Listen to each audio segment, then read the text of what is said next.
So this is a song that we wrote, that I wrote with my friend Mike Richardson, who's from southern West Virginia, and it's about the coal mining wars in West Virginia in the 1920s, called the Battle of Blair Mountain. 2, 3, 4.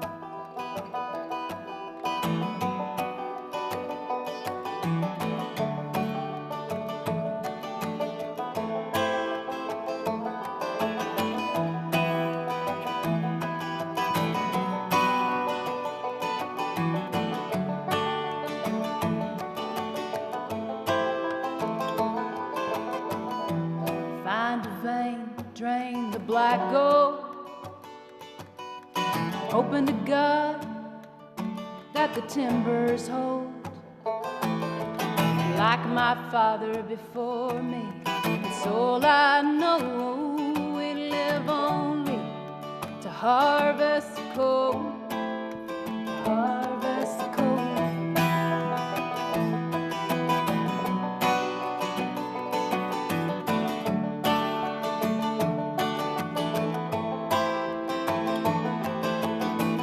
Mine owner's mercy, about as shallow as a grave. We're living in shanty towns, we ain't got no say. 14-hour shifts, such a meager wage. And Mother Jones can't help us now anyway. Anyway, we'll take the roads, we'll take the trees by force. Oh, deliver us alone from the gathering stores. Lay down your Bibles, take up your guns. Blair melted, here we come. Oh, here we come.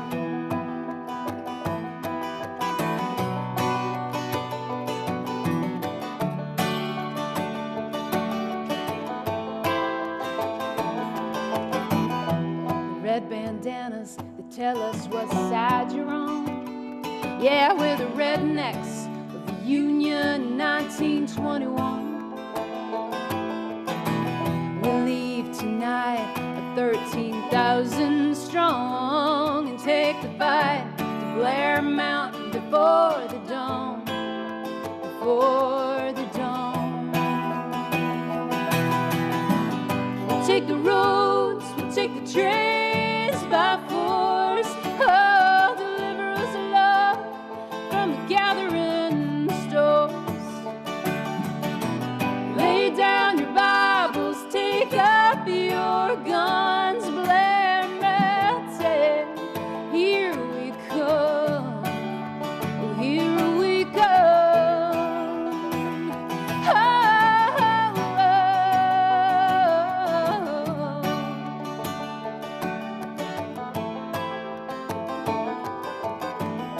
I fight for my father, still buried in the mine. I fight for my son, so he'll have a better life. We're soldiers of a great war, and it don't seem right to treat a man like a dog just to make a dime. Just to make a dime. We'll take the roads, we'll take the trains by force. Oh, deliver us love from the gathering stores. Lay down your Bibles, take up your guns. Blair melted, here we come. Oh, here we come. Here we come.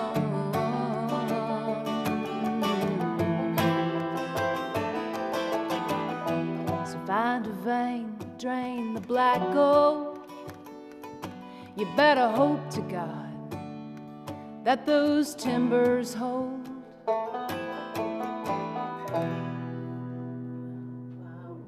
Yeah, wonderful. Wonderful. Hello, hello, hello, everyone. How we doing? How we doing, folks?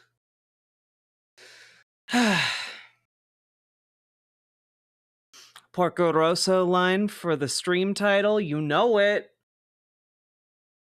Better a pig than a fascist indeed.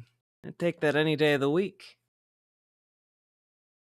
Hello, Alexis Vandam. Hello, Satanic Panic at the Disco. Hello, Alan Aris Dresner. Hello, Banana Brains. Hello, Jay.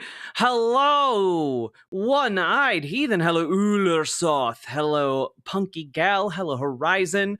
Hello, Salmon Moose. Hello, Burning Bush Dragon. Hello, Jazz Dog, the jazziest dog I know. Hello, Gamer G. You missed yesterday's stream. I was all fired up and everything. Hello, Mini Me. Hello, Mr. Malachite. Hello, Lee Kestner. Hello, one and all. How we doing, folks? How we living? Hello, Mini Me. Oof, I need to refresh site chat. Hello, sorry you're blue. It's my Friday. You can stream till Sunday until I have to work again. We'll see. If the donos keep rolling, maybe I'll consider it. Hello, Amber Brains. Hello, Austin Sims. Hello, John Bogardus. Hello, one and all. Hello, Kiwi Bird. Hello, Psycho Salad 665. Been a while since I popped into stream. Hell yeah. And sounds good. I'm glad you're on the right path. I'm glad you got some priorities done. Folks, we're gonna cover a number of topics, but then I must fulfill the bargain I struck with all of you. The deal with Dormammu that I signed yesterday, and then we will get into Laws of Eternity. And I think we will all have a good time with that. Australian election has been called for May 3rd. Oof, we're going to have to get into Australian politics and Canadian politics, won't we? It's midnight for me in Atlanta. It's late here, too. But you misread the title as Better Peg a Fascist. Never peg a fascist. Unless you intend to leave them tied up and, like, steal their shit. And then, like, you know, plot the fall of the empire or something. How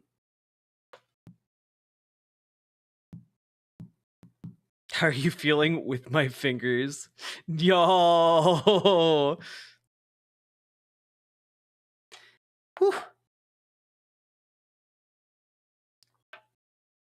Sorry I am late today, folks. I got some margaritas with my partner and my partner's dad, and we had a good time. My partner is super excited, and I am super excited for her because we got our first factory produced Imogen Olivia lingerie today, and that means we are much closer. This is kind of like the preliminary production model, and we're gonna send it back for like a couple minor alterations to the design, and then we are gonna be good to go. So it's gonna be we might be able to launch in June or early July. You're not modeling it for stream? Not tonight, no. No, she's got to use it, and I've got to do an official like fitting on probably Sunday. Trans-inclusive lingerie. It is lingerie specifically designed with trans femmes in mind. So it's not trans-inclusive. It is lingerie geared towards trans femmes. And like anyone can wear it. It's designed with trans femmes in mind, so it has like a wider gusset on the bottom to avoid chafing. Yeah, my partner saw how disappointed I was in the options available for like trans women when it comes to lingerie and how it accommodates our anatomy. And so it just so happens that she went to one of the best lingerie design schools in the world and can do that. And she was like, well, surely someplace makes good femme lingerie. And the answer was no. Here's hoping you go to at least a 26. Salmon Moose, hit me up in a DM with your sizing. Let's see.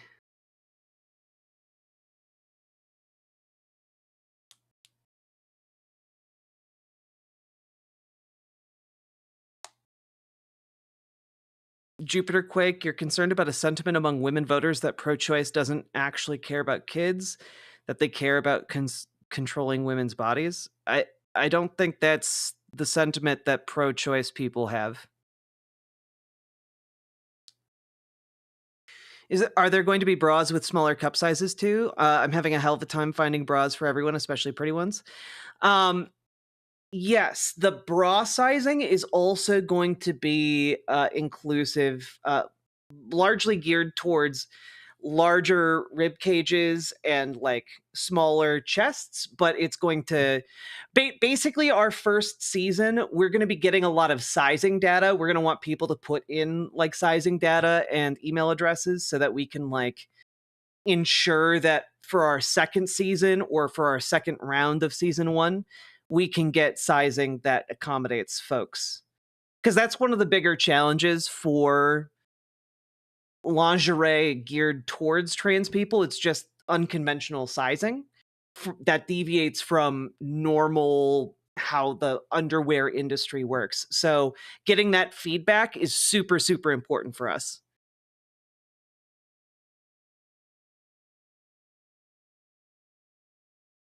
You can be free from Calvin Klein bras now. Yeah. I don't know if I'm allowed to show you pictures of what we got yet, but the design is really fucking cute, guys. The factory production model actually included kind of like some shinier elements than we were expecting. So it came, but like in a good way. So like it's great. Seasons, are you sure you aren't on reality TV? Well, no, like, but that's the terminology in the industry. Like you have, you know, anywhere from 2 to 4 seasons per year. You applied for the job I tagged you in? Hell yeah, Lady Raincloud. It just seemed like maybe a good fit for you.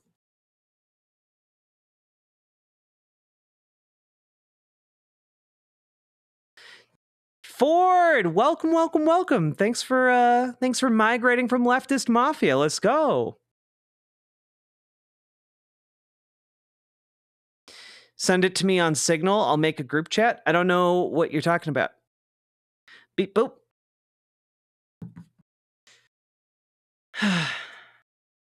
Did you hear about Fran and Jenk? I did. I didn't watch the whole like Jenk Uger like rage out because it was almost 40 minutes long.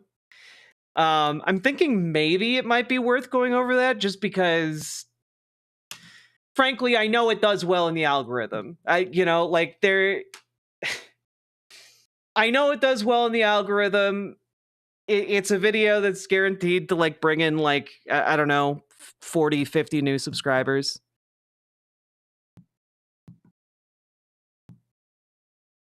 Recently, a left sympathetic person in the comments had a Gadsden flag. It got me thinking that we should claim it back. I mean, you certainly can try that. I'm not going to stop you. There's gold in them there dramas. Yeah, the content mines.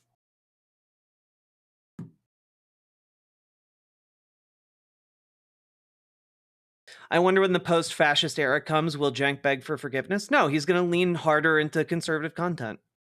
It's the same thing. It's the same thing Jimmy Dore does. Yeah, I was thinking we could go over Jenk and then we could go over Francesca's vid. Because I did watch Francesca's video all the way through because I was actually watching it, or not watching. I was listening to it as I was driving, and when the video ended, I was just like, "She's such a good egg." Like I said it out loud to myself in the car because it was just like she's such a class act, you know. And on the on Cenk Uger's video, they're just people like calling her like a crazy bitch. Which is wild because if you've ever watched her for like 5 seconds, you know that that's just not true. Oof.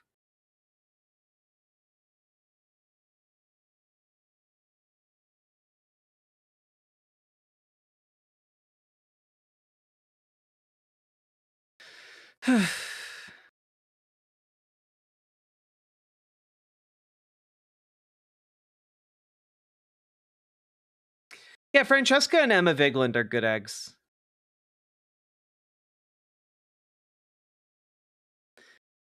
Let's see.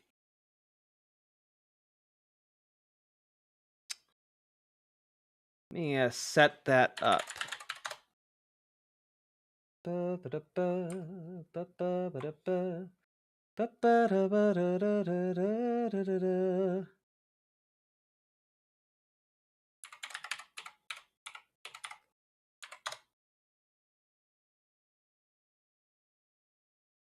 Okay.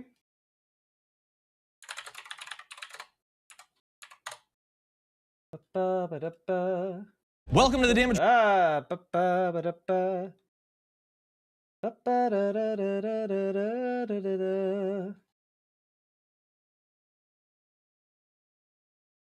think John Itarola might have also put out a statement about this, but it might be behind a members only paywall. Welcome to the damage. It looks like it is. Too bad. Recently. All right. Got that set up for the end half. Oh my god, you guys keep asking me what I'm covering, but like I cover what I cover, you know, like damn. You know, like I try and do my best, but like sometimes we got to talk for like 2 hours about in-depth legal wrangling that affects all of us. He did, but it was very cowardly. That's too bad.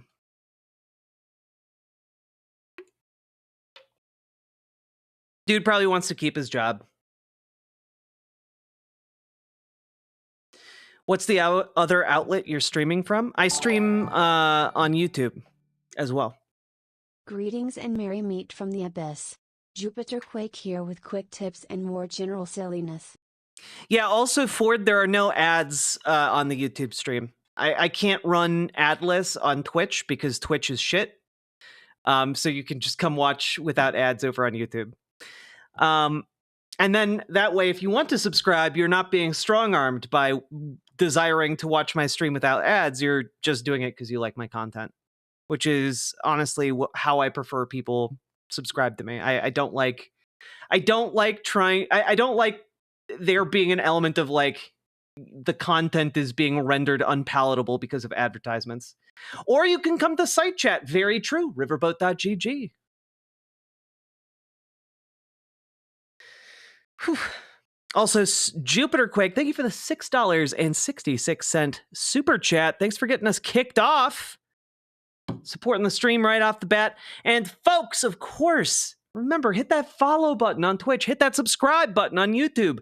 Like the goddamn YouTube stream. And consider dropping those subs, donos, memberships, super chats, etc. So, folks, let's dive in, shall we? So, folks, of course, we have various legal updates today, but one of them involves the ongoing legal case around trans people in the military. Obviously, as many of you know, Donald Trump issued an executive order essentially kicking trans people out of the military. And what's been happening in the courts is really weird, to say the least, very unusual. And essentially today, the court issued a stay on the preliminary injunction that was keeping trans people from getting kicked out of the military, which sounds bad, but it's a stay with a colossal caveat. And it's essentially like, hey, you guys said you wouldn't act on any of this to kick trans people out of the military until March 28th. So we're giving you a temporary stay to see like what's going to happen here. It's very weird, but I wanted to kind of walk through what that could mean, because it's interesting, to say the least. It implies that there is some kind of it implies that there is some kind of logic game being played out by the courts with this in order to kind of checkmate their potential, the potential fallout, I guess. If that sounds confusing, don't worry. We're going to get through this.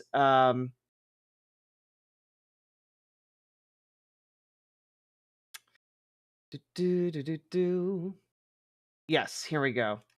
So Chris Geidner actually had a really good breakdown of this.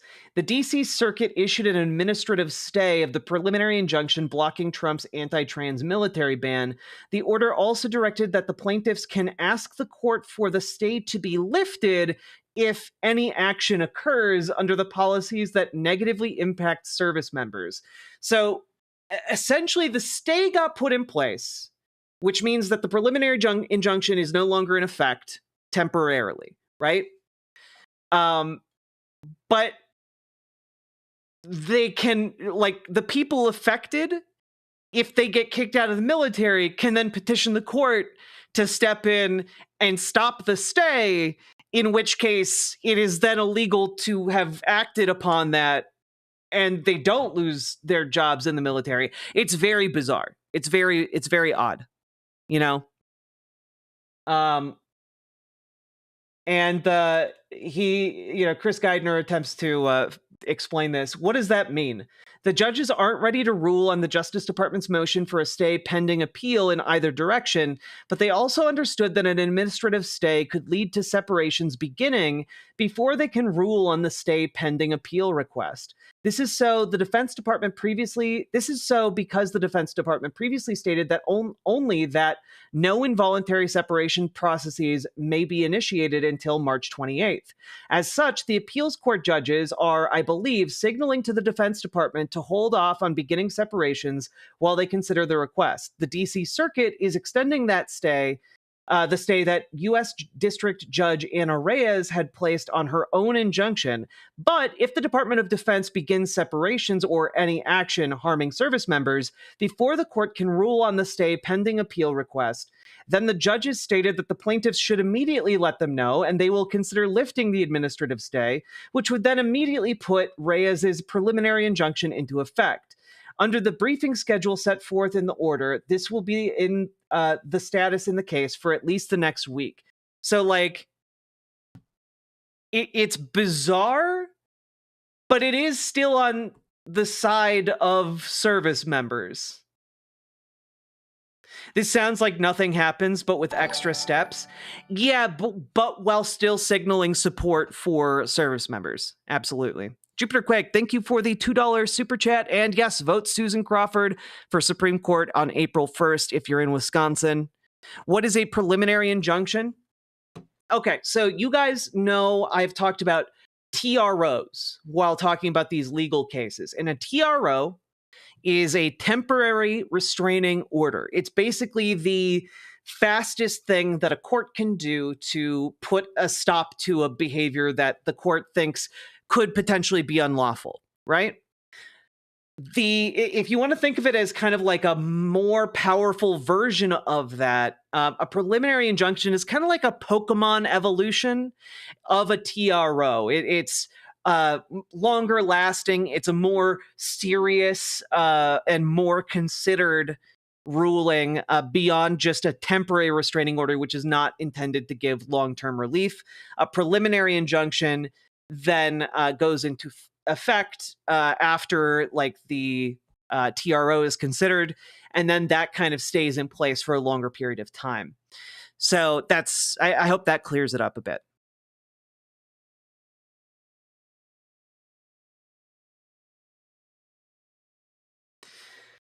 So that's good, but we have even better news, okay? Because that's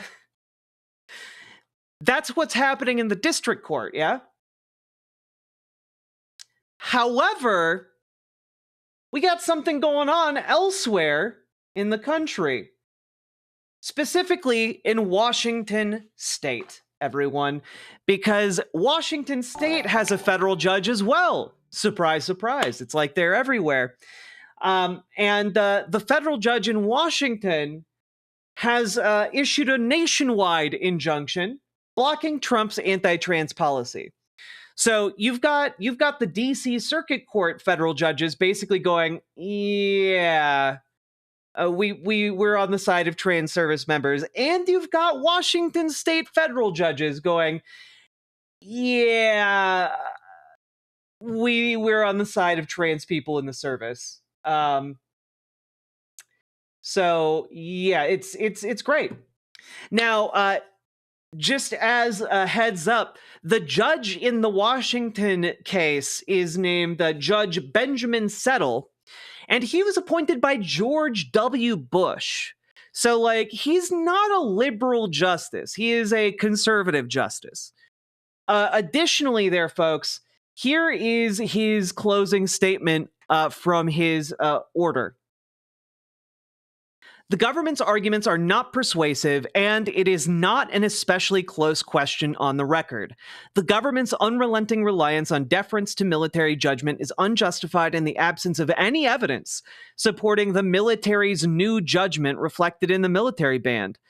It is, in its equally considered and unquestionable judgment, the very same military had only the week before permitted active duty plaintiffs and some thousands of others to serve openly. Any evidence that such service over the past 4 years harmed any of the military's inarguably critical aims would be front and center. But there is none. That is, that's cool as hell. That is cool as hell from a judge born in 1947. That's not horrible news.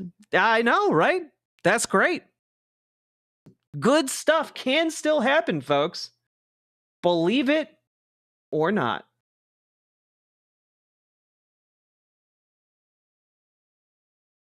Good things can still happen. He's gonna settle it. Yeah.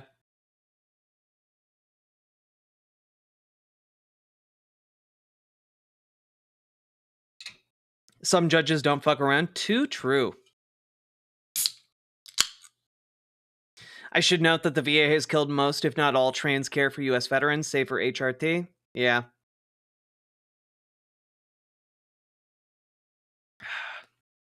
Hello, Paladin Lost. How you doing?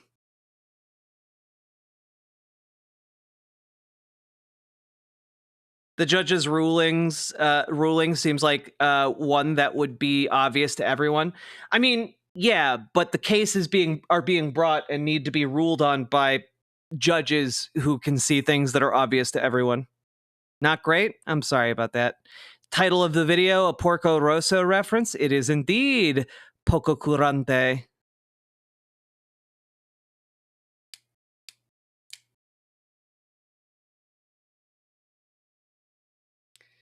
We got good news. Yeah, a judge stopped issued an injunction against the military ban on trans people. So that's great. Good stuff.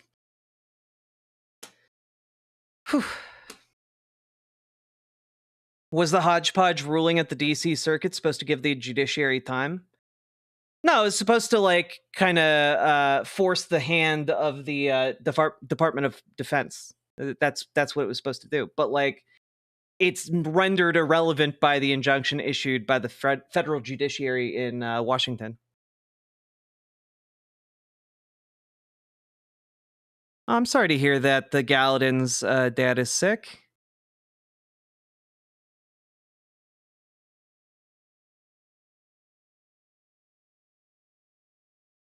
Ooh, I did not know.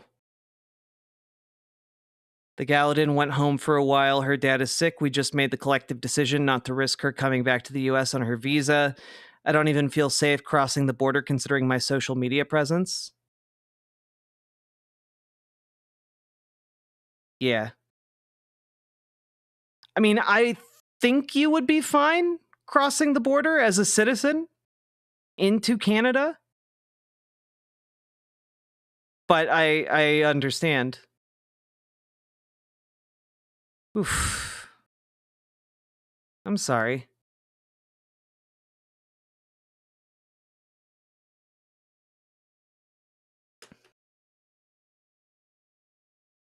Any speculation about what SCOTUS will do about the trans-military ban when it gets to them? No idea. Is Canada offering asylum yet? Not that I've heard.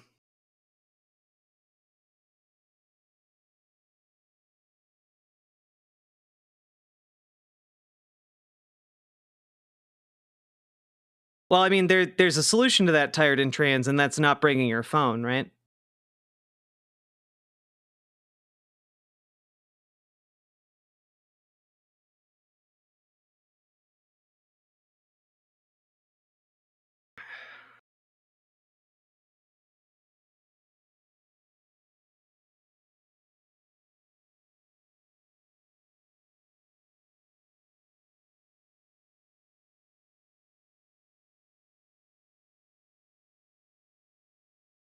We think we would be fine, but the last thing we want is having to try to get out of a shithole in Jenna, Louisiana. Yeah. Can't recommend Jon Stewart's podcast with Ezra Klein enough.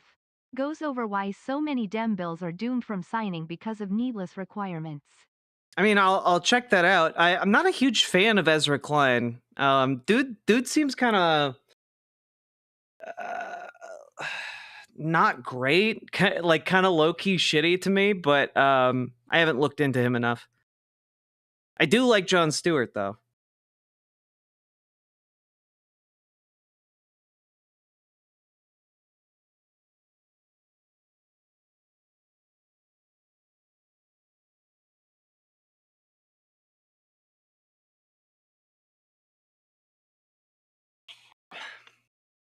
Yeah, I don't know much about it, but like the liberal abundance thing that's been being pushed lately is I'm not entirely I'm not sold on it.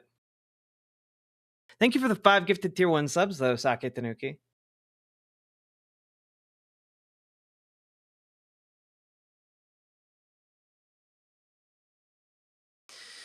Yeah, I never forget Satanic Panic. Should trans folks be more exclusionary of cis people? No. Nothing good comes out of further isolating ourselves.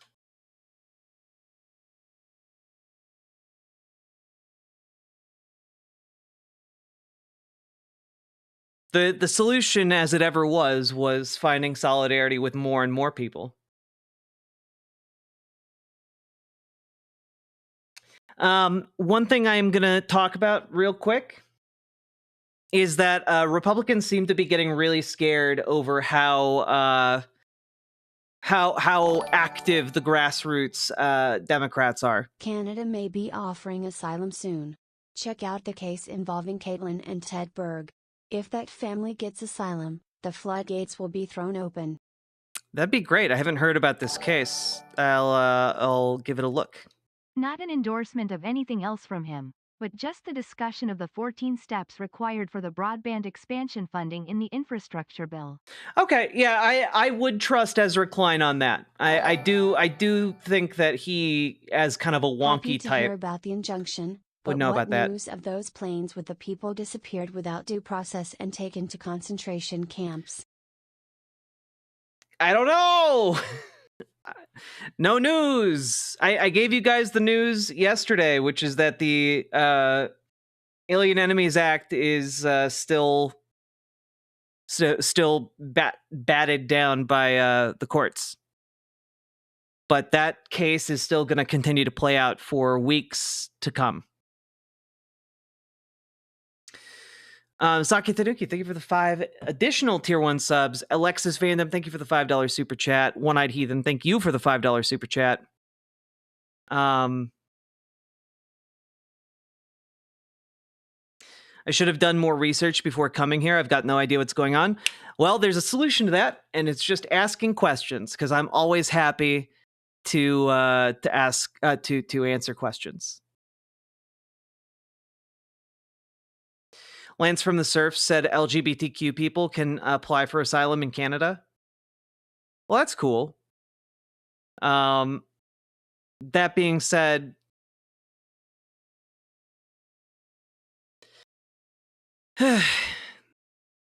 might need to open up a bit wider. I know that LGBTQ people can apply for asylum, but there's not like a, if you're an American and you fear persecution, you can apply for asylum.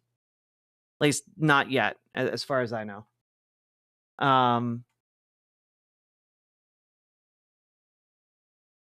But yeah, the Berg family, just taking a quick look here. U.S. family with LGBTQ plus kids seek asylum in Canada, fleeing Trump's transphobia.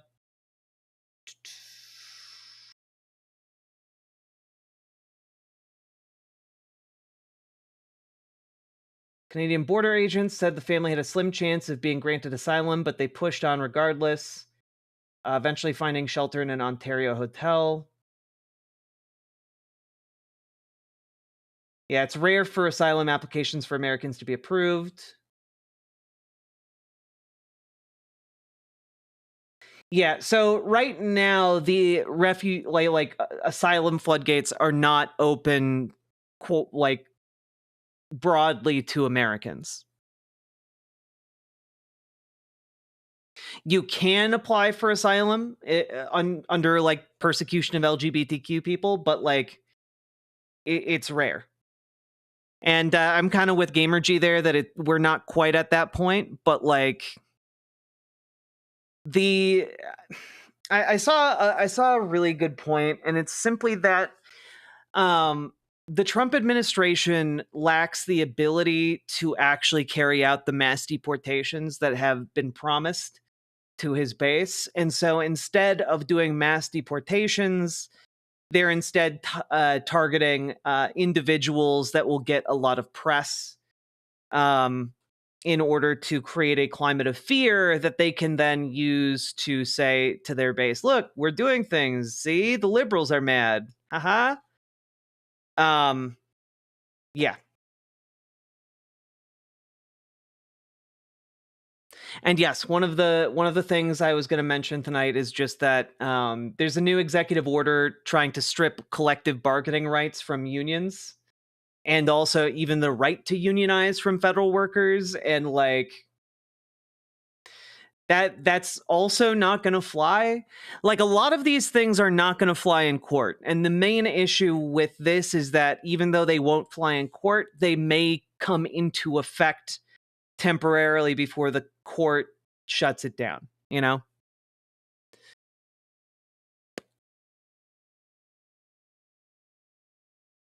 What does asylum mean? Good question. Asylum is basically a process where you can enter into a country where you are not a citizen, and you can say, hello, I fear for my life in the country I came from. Can I please stay here? And then there is a legal process that then is initiated to see whether or not you can be allowed to stay in the country in which you are claiming asylum. That is the asylum process.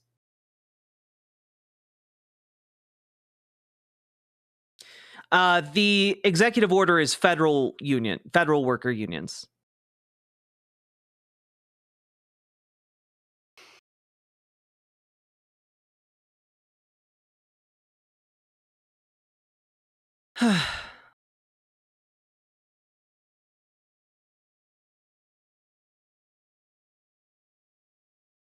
Like refugees come in and claim asylum. Like that's what that is. Speaking of this, Sean Fain. He's been happy to cuddle up to Trump when the circumstances benefit him, and he seems content to throw the AFGE under the bus. He can get fucked. Wait, is Sean Fain cuddling up to someone who just tried to union bust like the entire federal workforce? Or are we talking about Sean O'Brien? Because the two Seans fuck me up a lot. Yeah, is it O'Brien or is it Sean Fain?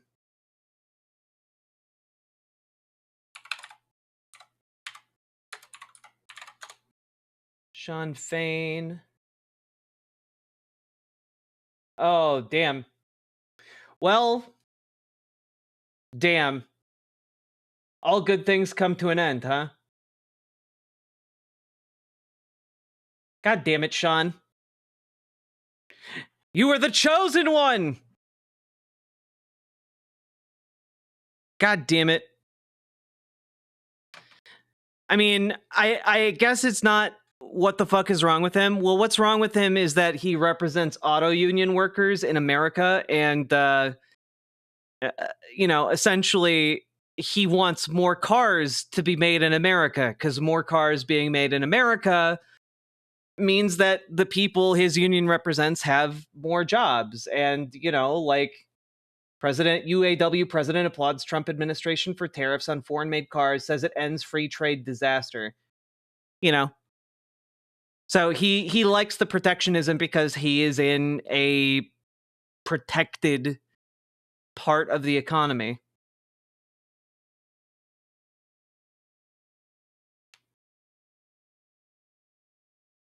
I've never heard of either Sean. Sean Fain has been a huge figure in the labor rights movement, but damn, this is sucky news. Heard about this a while ago. I mean, it's not surprising, but it's still disappointing, He played the game correctly, but we got played? Yeah. Yeah.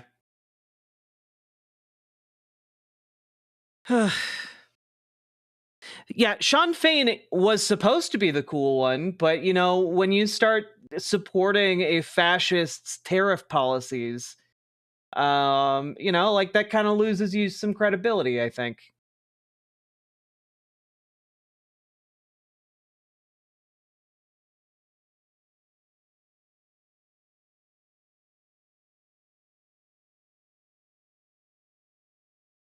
Oof. Many of you will have seen. Okay, cool. All right, let's talk about this real quick. It's not even a segment. It's just interesting and good to know. So one of the really great points being made online today is that Republicans seem to be running scared, largely because of the polling out of Florida's 6th congressional district. Because essentially, folks, Republicans have been operating under the idea that if they just support Donald Trump's policies, the cult of personality underneath Donald Trump will buoy them and they won't have to do anything and they'll just get reelected and everything will be hunky-dory. Just go along, be quiet, don't oppose Donald Trump, just let him do what he wants, otherwise he'll destroy you. And, that does not seem to be playing out super hot in these special elections. And what is coming out of the special elections is worrying congressional Republicans quite a bit. So the other day we saw a Pennsylvania state legislator get elected in a district that went to Trump by like 15 points. They elected a Democrat in a special election. And in Florida's 6th congressional district, we have a presumably very safe Republican seat in a district that went to Donald Trump by like 40 points. And it the previous person who won it, Mike Waltz, won it by like a similar margin, like 30 points, I think. But right now, the Democratic challenger in that special election is within the margin of error of polling. And so it's really important. Remember, folks, go phone bank for Joshua Wheel. Okay, super important to get out there and make sure you do stuff for Joshua Wheel. That election is on April 1st. I'm going to drop this link in the chats. Do your postcards, do your phone banking, get in there. It's really important. Do not be scared. They give trainings for phone banking. It's super easy. They give you a script. It's all a thing, you know? But like these guys are worried about what's happening because like the guy who's running to replace Mike Waltz is not great for a number of different reasons. You know, like this tweet where he writes, "The Hebrew hammer is coming. Rashida Tlaib and Ilhan Omar might consider leaving before I get there. Bombs away." You know, a guy who's running for Congress is threatening to bomb 2 other members of Congress. Yeah, this guy is unhinged, to say the least.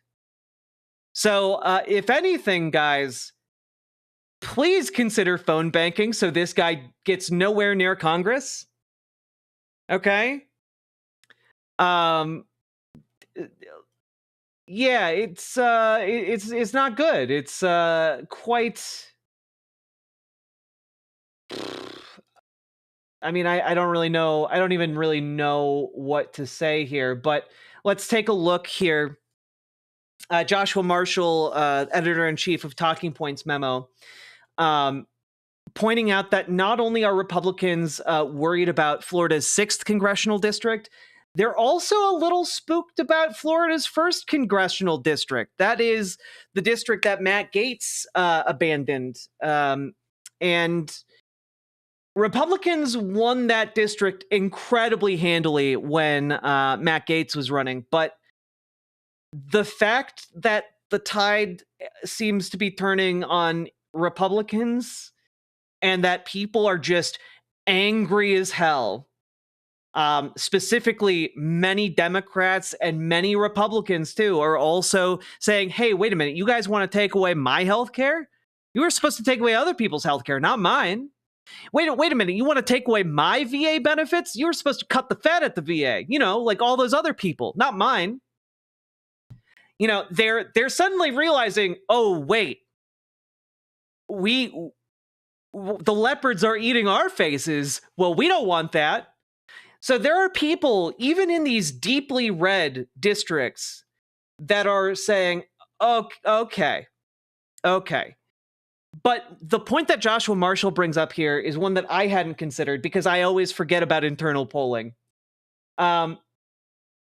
I can't even begin to describe how Republican Florida's 1st congressional district is. I'd be very, very surprised if they somehow didn't hold it. But the fact that the thought is even crossing their minds tells you that their internal polls are pure shit sandwich with a pea vinaigrette. And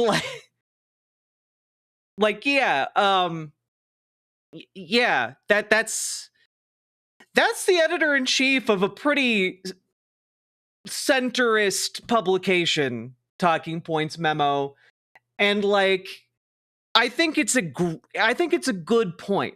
I think it's probably an accurate point too, because they're really worried about these special elections. Remember, guys, Republicans only hold the House in Congress by 2 seats. 2 seats. 2.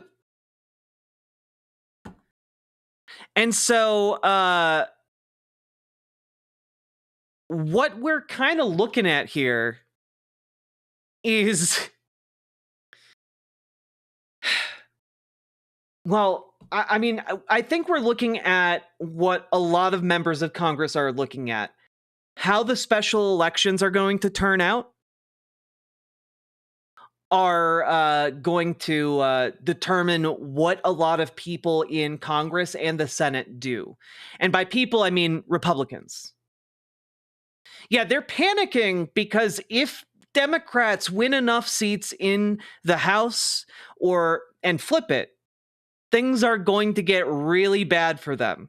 And they're looking at how these solidly Republican districts do with support from Elon Musk, with support from Donald Trump. And if that support is not enough for them to keep those districts, you're going to see a lot more Republicans trying to take a little bit more of a defiant stance. Sorry, didn't catch that. Did you say 3 seats? I did mean 3 seats, but they have a majority by 2 seats, and if they lose that majority and it goes to a tie, then J.D. Vance can come in and break that because he's the Senate, he's the parliamentarian or whatever. But putting that aside, they need to get 3 seats to fully flip the House.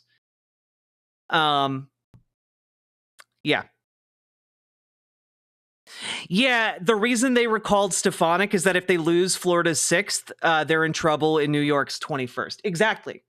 So the reason Josh Marshall is even talking about this in the first place is that Elise Stefanik, who is a Republican in New York's 21st district, was supposed to be assigned as ambassador to the UN.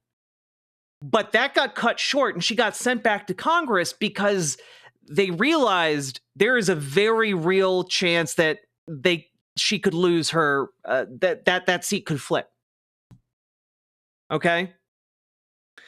Yeah. Yeah. So things are not as, power is not as nearly as contained or possessed by the Republican Party as they would like you to think it is. How do you know so much? Because I am able to survive thanks to the generous contributions of my audience. So instead of doing things during the day like having fun, I sit and read politics and absorb information. So I do this as a job to communicate political knowledge to folks.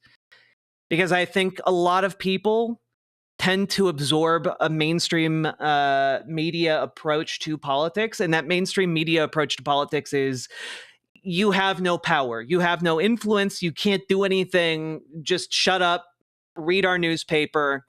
It's all going to be fine. And that's not how politics works. The more of us that get involved and the more of us that demand better, the better we will get. For as long as we have a democracy. And honestly, even if we lose that democracy, we must continue to band together and demand better. And in order and also demand democracy be restored. King Kerplunk, thank you for the $5 dono. I appreciate the support for stream. Man, I wish I had money so I could support you. Well, thank you, Rose. Sorry, sometimes I also fidget with this little King Ghidorah action figure I have, and its wings fall off, as do its heads. But like, look at this guy, isn't it cute? Isn't it great?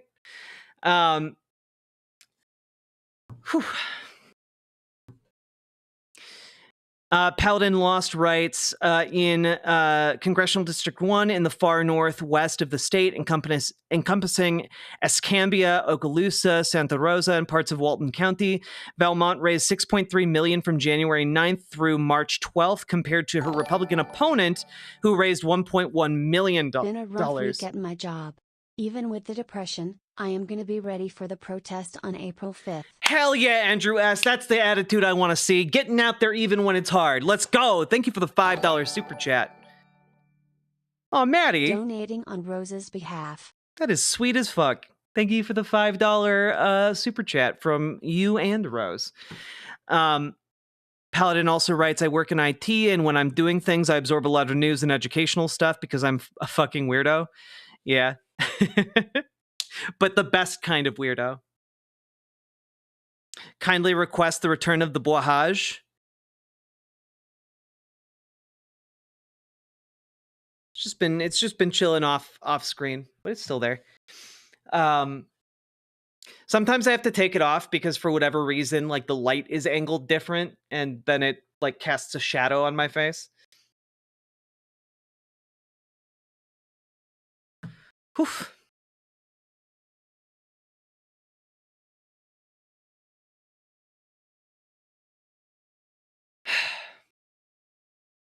But let's take a quick look at Josh Marshall's breakdown, because I think it's actually really good. Public opinion accounts for a lot, even far from an election, because at a certain point, GOPs in Congress think, maybe I'm going to lose my re-election. They've held the line. They're held in line now because of human sacrifices like Bob Good, the insanely conservative Freedom Caucus chair, Bob Good. Bob Good zigged when he was supposed to zag, i.e. he briefly came out in favor of Ron DeSantis when it seemed like Trump might be done.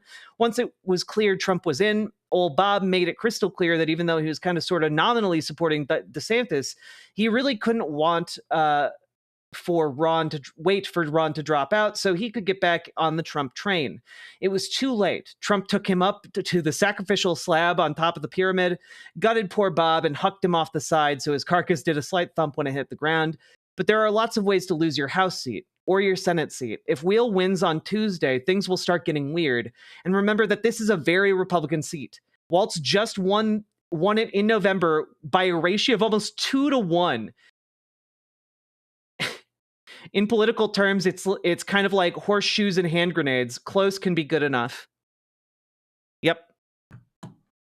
So oh god, why did that happen? There we go. Nailed it. So yeah, basically what's going on here is that for these special elections, especially conservatives are paying attention to the outcome because they know their ass is on the line here next in 2026. They're all deeply afraid of their midterm elections. And that's going to be this is an opportunity. This is their weather vane. This is trying to get an idea of where the wind is blowing, right?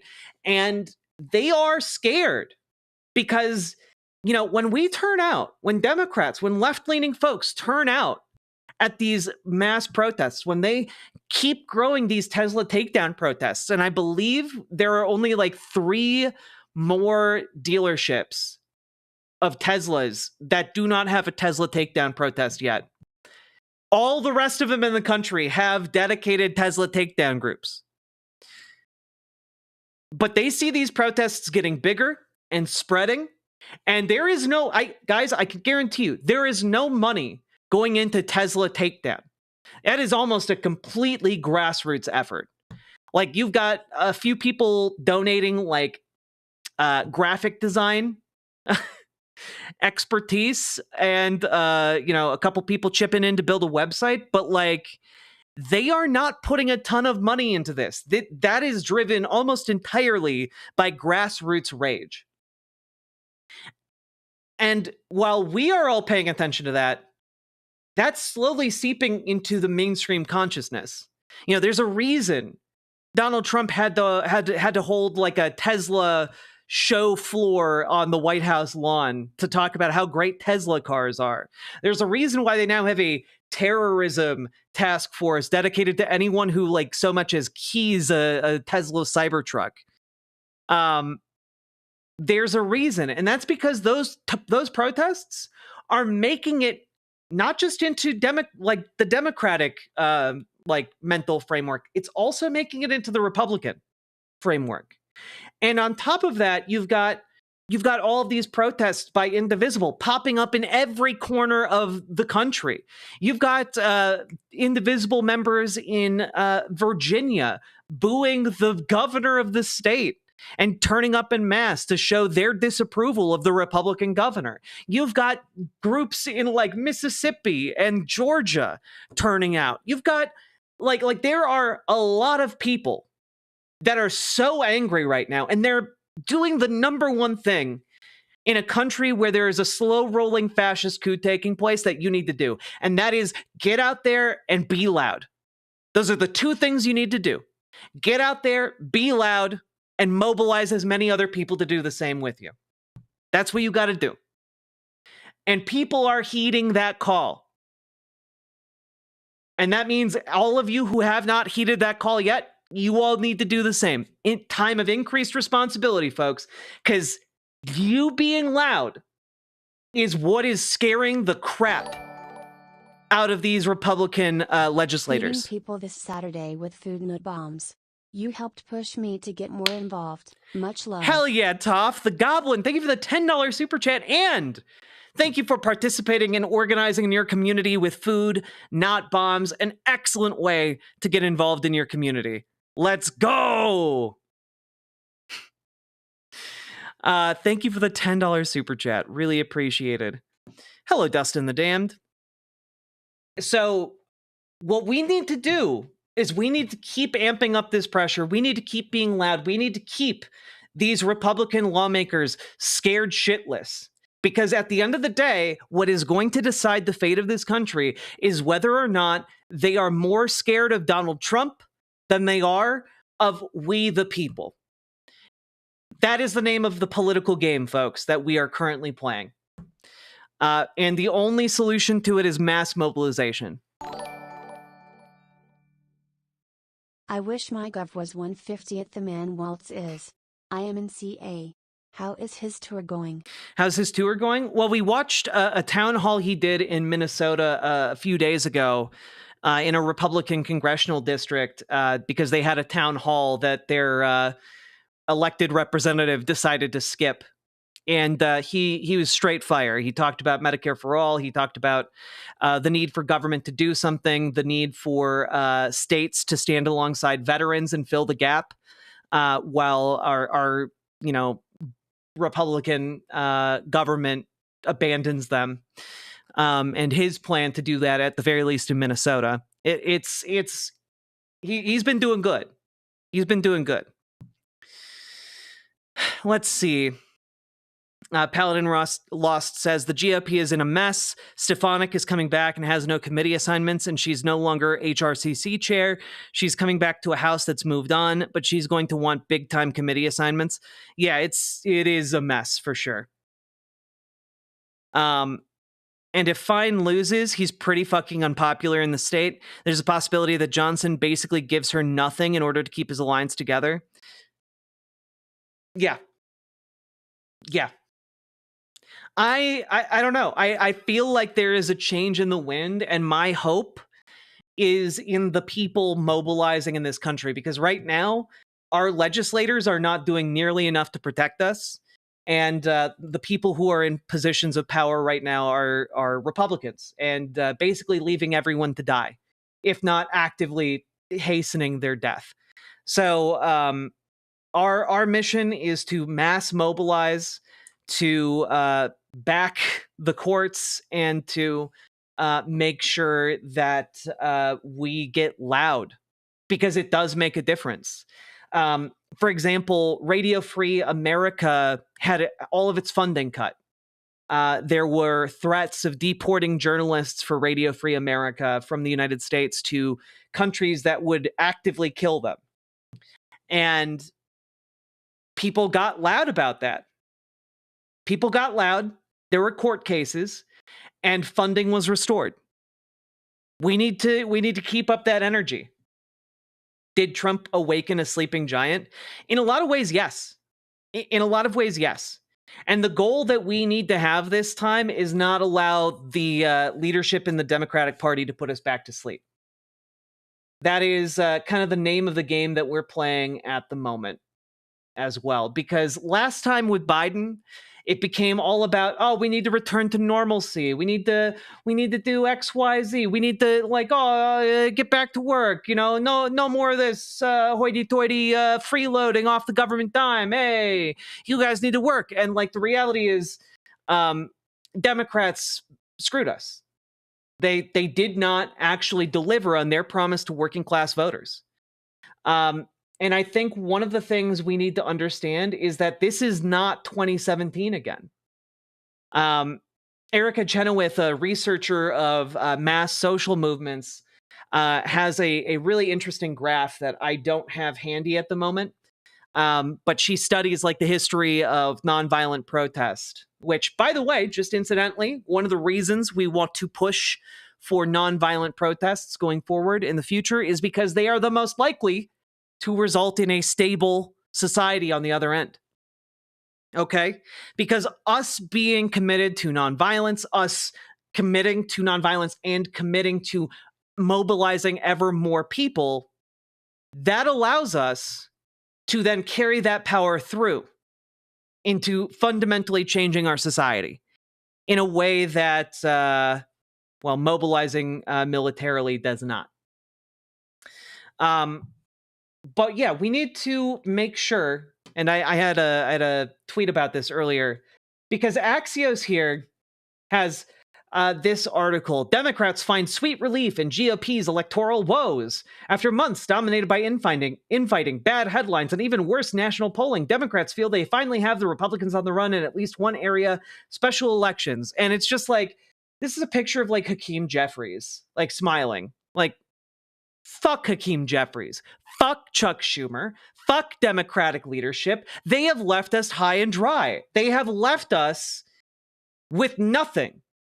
The reason Democrats are doing well in these special elections is not because Chuck Schumer is getting involved in grassroots activism. It's not because Hakeem Jeffries is stepping in and personally advocating for Josh Wheel. They haven't done shit. They haven't even gone to these special elections to stump for these candidates in the Democratic Party. But for whatever reason, mainstream media wants to give them credit for that. And they have nothing to do with it. And what needs to happen is that they both need to continue to get pressure to resign, to step aside, and cede their leadership positions to better, more progressive folks. Even if we get the House back, what about the traitors? Well, we need to primary the fuck out of them. That's what we need to do.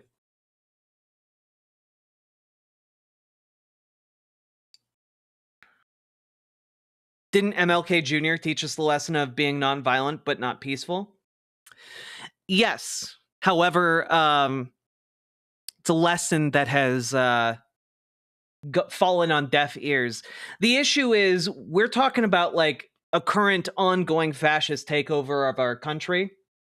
And in that calculation, it may very well be that at some point, who knows if it will come to this or when it will come to this, but at some point, a need for violent confrontation could arise. And that's scary as hell to even contemplate.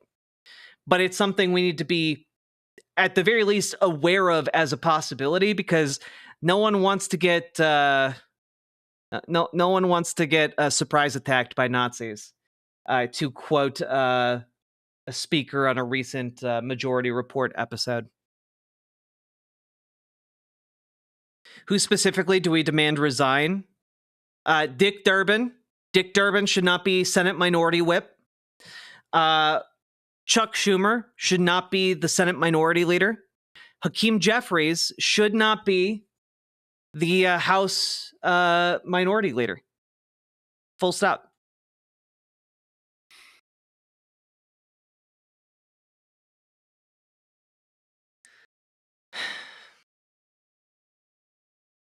For one, Doge, Paladin Lost writes, for one, Doge has information that cannot possibly be leaked.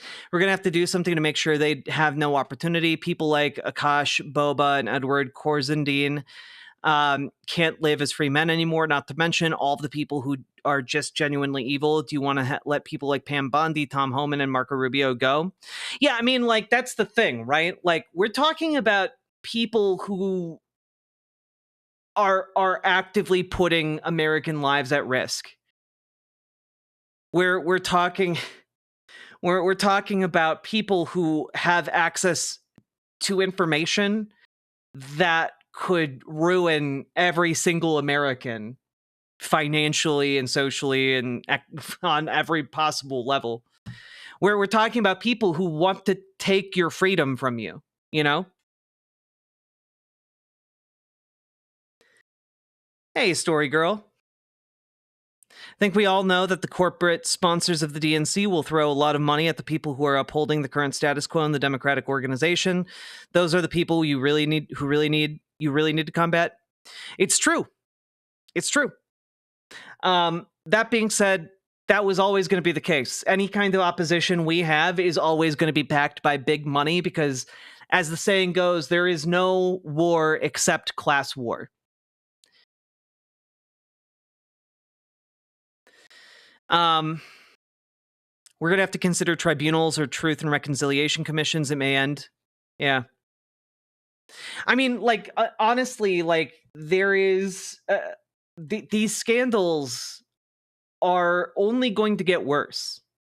You know, Signalgate under in normal circumstances would result in the people who participated in that losing their jobs. But we're talking about people who want to do more than just talk about national secrets via unsecured military channels. We're talking about people who want to kick tens of millions of people off of Medicaid, the only program keeping them alive. We're talking about people who want to destroy Social Security so it can't function.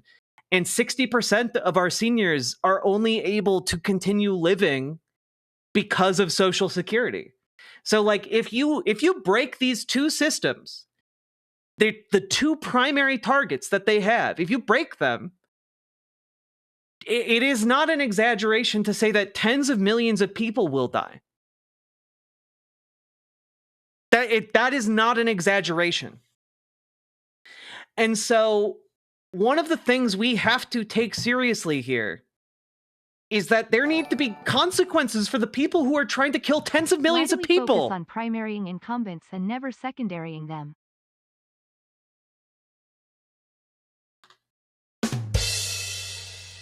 Take Tanuki, thank you for the 5 tier 1 subs. But, like, there needs to be consequences for people who are trying to take healthcare and livelihood away from, and dignity away from tens of millions of people, potentially killing millions of them in the process, just so that they can give the richest people to ever exist the biggest tax cut in world history.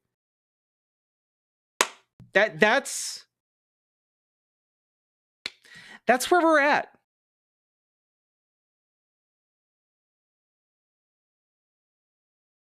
Remember the story with Elon potentially getting the plans for a possible Chinese incursion? Who knows what other military things we have?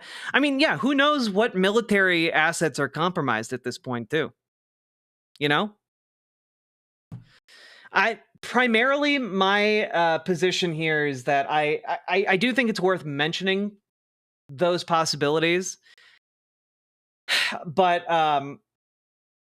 I am much more focused on ensuring that we can actually get enough power together that we can beat these bastards. That's my number one priority. My number one priority is we need to beat these fascists. We need to beat them by all the means available to us, and then we need to start the process of rebuilding. And what that process of rebuilding is going to look like, I don't know. But, like, we're going to have some pretty serious discussions because these people have fundamentally broken our society, and they are not going to stop. They are not simply going to fall out of power and just scurry off into the shadows. They're not going to stop. It is an existential struggle, and our founding fathers understood that. Abraham Lincoln understood it. There is an existential struggle that is constantly being waged between tyranny and freedom, and under no circumstances can we cede ground to tyranny. And if we happen to fight and we manage to win the day, we need to make sure that the forces of tyranny do not come back to try and stab us in the back. Okay?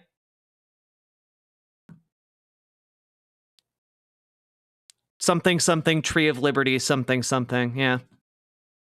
For the record, corporate bosses can be primaried, screw over their ability to deliver record profits via BDS-style tactics, and the shareholders/analysts will come for them. Shop local, use community-owned building societies, etc. for your banking needs.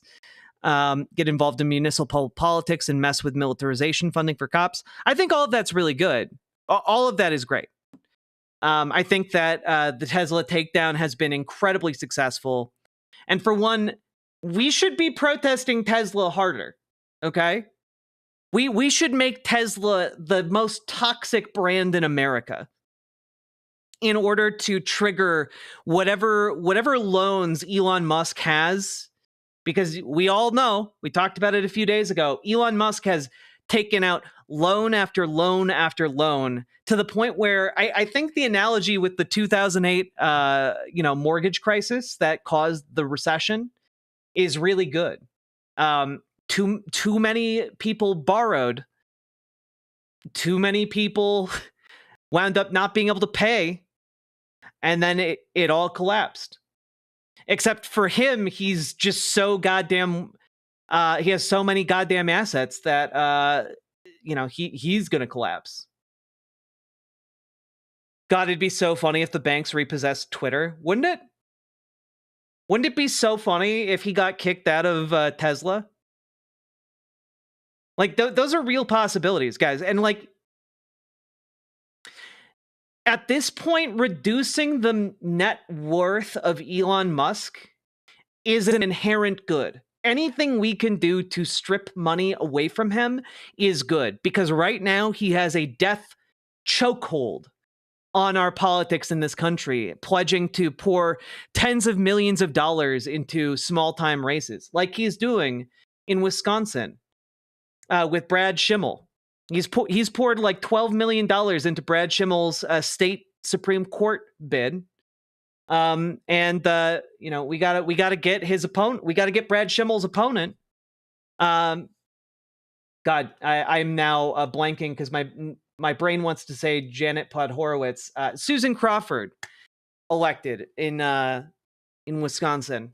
And remember, Brad Schimmel is the guy who bragged about psychologically beating his 8-year-old daughter, and also bragged about not testing rape kits. He did all of these things on camera, guys. It's crazy. This is the kind of person that the GOP supports in local races. It sucks. Like, we need to deconstruct the Republican Party after this. Yeah, Susan Crawford. Harumph, I say. Anyway, that was a really long tangent. If you want to support Susan Crawford, by the way, just head over to Susan Crawford for wi.com/volunteer. And I'll link it in chat here so you guys can find it, because it's good stuff. Go door knock this weekend. Go phone bank this weekend. Get going, folks. Does merely having a Twitter account give him any money anyway? By the way, I don't think so. Maybe it does. I don't know. I would say keep your Twitter account so that no one else can just pretend to be you. Hey, Raccoon Riot. Welcome to the chat.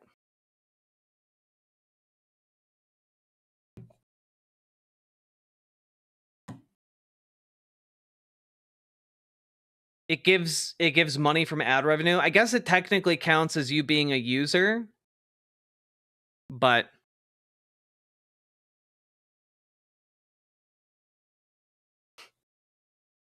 I would do stuff. It's okay, but Rose, I know everyone has time to do emails or to call their representatives. It takes 5 minutes. It takes like 5 minutes.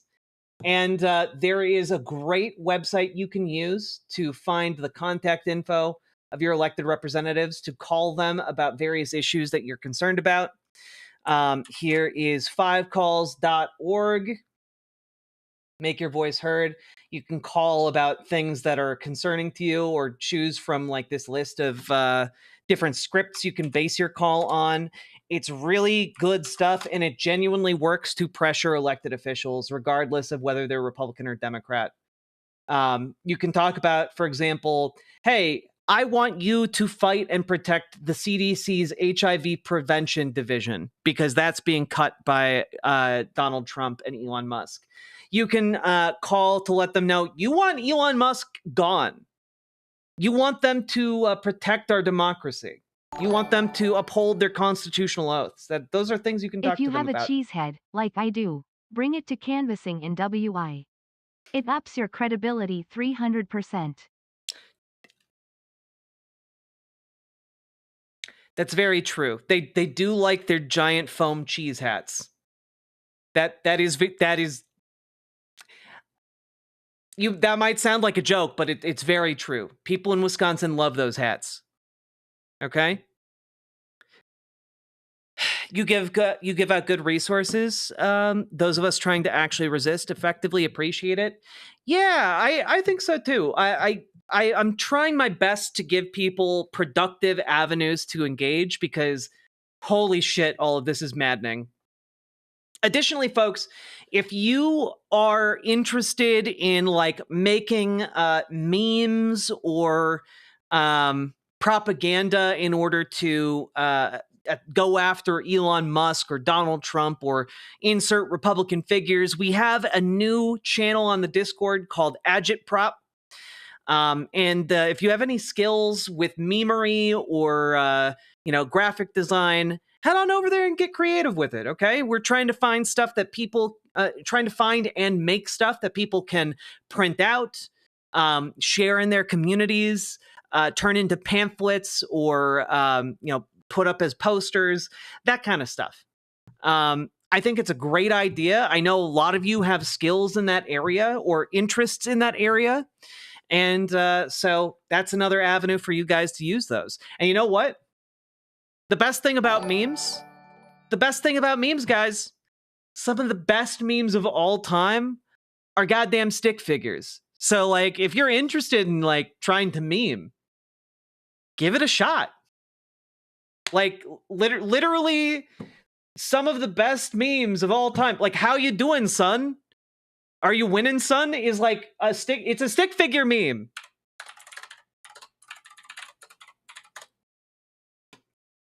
Are you hey guys. Hey guys.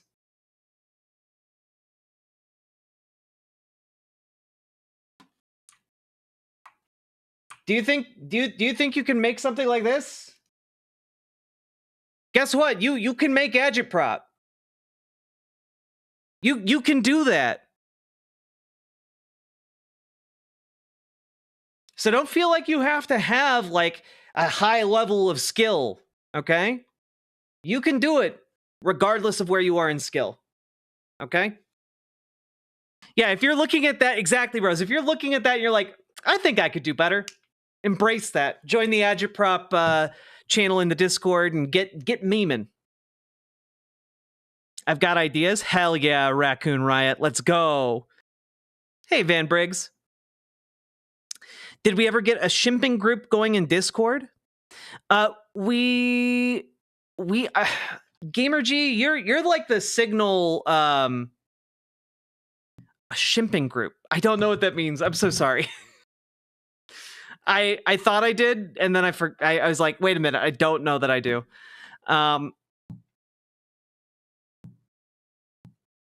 Wait, how do I join the Discord? Oh, here is the link. There you go. Is it the DSA Shimp Caucus unofficial? Because we do have a Signal chat for that.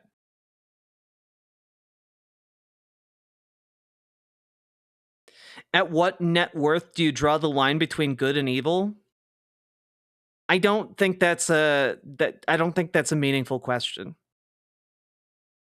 How do I join the peace?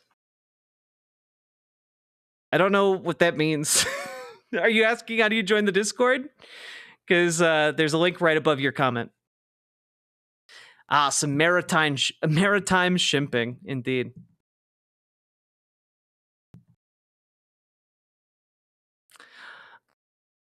Opposite of Discord. Oh, Poco Curante. That hurt. That hurt. All right.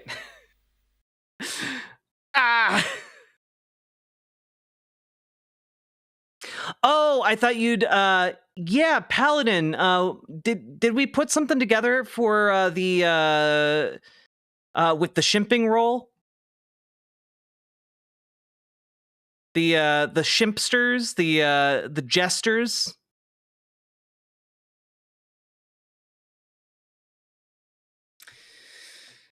Did you hear DeSantis wants to put children to work with the lack of immigrants? Yeah, I did hear about that. They're trying to get 16 and 17-year-olds in the workforce to make up for the fact that they are trying to get rid of all the immigrants. And you know what? That's not going to work. So I don't know. Good luck with that, I guess. Oh shit, son! Oh shit, son! I got followed by Sailor Tabby Cat. That's just me geeking out because I love when game PR folks follow me on Blue Sky. Or when video game folks follow me on Blue Sky. The children yearn for the fields and the drive-thrus. Yes, the children. You see, the children have been too uppity lately. We need to make sure they have more oil burns from the fryer. I've kind of been an army of one.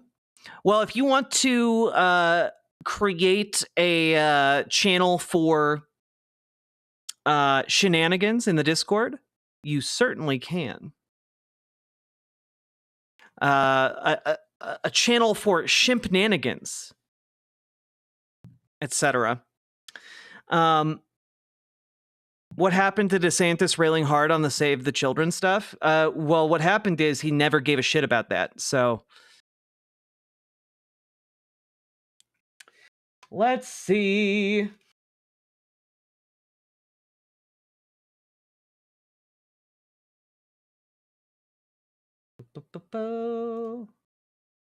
Okay. Hey, can we just talk real quick? Can we just like talk real quick about something? So, folks, there's this thing called AI, or artificial intelligence, and it's this idea that we can create digital beings with fully capable minds that are able to do incredible things like be human beings, apparently. At least we're 10 years away from that, according to a bunch of people trying to sell you horse shit. One of those people is apparently Bill Gates, which just like the fact that this is under Money Report should tell you a lot. Bill Gates, within 10 years, AI will replace many doctors and teachers. Humans won't be needed for most things. And that's just a fucking lie. That is a lie. And you know how I know it's a lie, and you know how I know he's full of horse shit?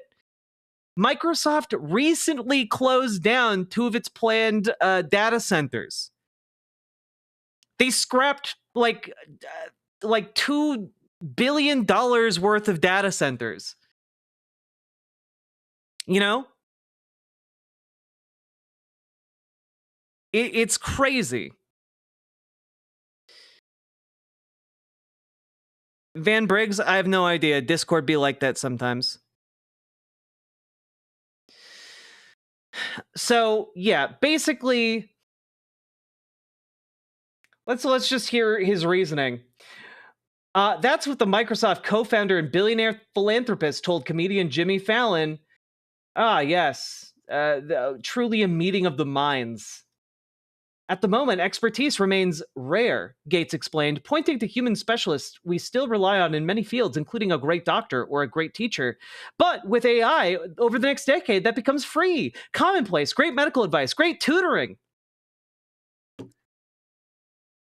We already have AI writing books about mushrooms and funguses and identifying them, telling people to eat poisonous mushrooms. We already no. What's happening right now in AI is just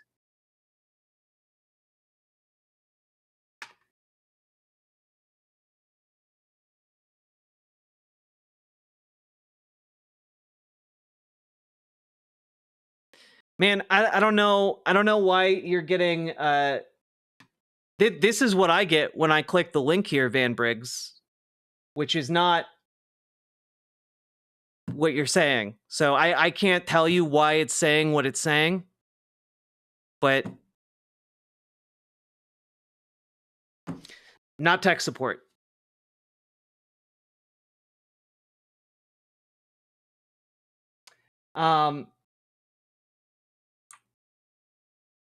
Yeah, no, like the idea that AI is going to be capable of fully understanding the human body or having bedside manner or being able to like diagnose things accurately or being able to like give any of these things. It is basically a very advanced Google search that is giving you statistically what it thinks you want to hear.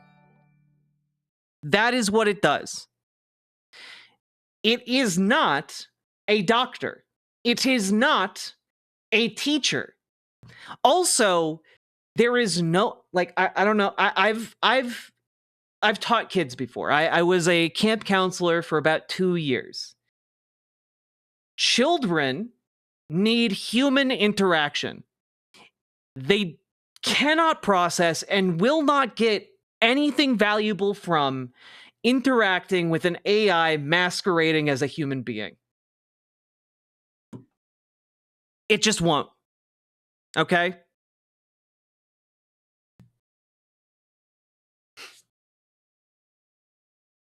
It just won't.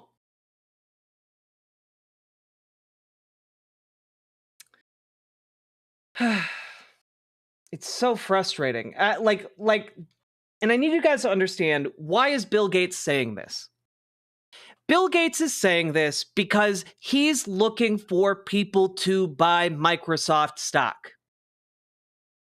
Full stop. That is why he's saying this. It is not because it is it's not because that is what is actually going to happen. It's because right now there is a gigantic investment bubble into AI. It's like how a few years ago, NFTs or blockchain was like a key word you could throw into your investor meetings and instantly boost investment by like 10 to 15%. Because dipshits in the stock market don't know anything about AI. What they know are buzzwords. And they get real excited about those buzzwords when there's a bubble going on. And so when they hear Bill Gates say, yes, 10 years from now, we're going to have AI that can give you the best blowjob you've ever gotten in your life. They're like, wow, 10 years from now, it's all going to pay off. My investment today will grant me great rewards in the future. So I should buy a lot of Microsoft stock. And that's what a lot of these investors do, right? And so that's why Bill Gates says this, you know? Because it is not true. And he knows enough about computers and he knows enough about AI to know that it's not true. Yeah, venture capitalist investors are incredibly huge morons. Like, I'm sorry, like the idea he's putting forward is that human specialists won't be needed. That in 10 years, you won't need a human doctor because we will have machines that can do all of the things a human doctor can do. And that's just not true at all.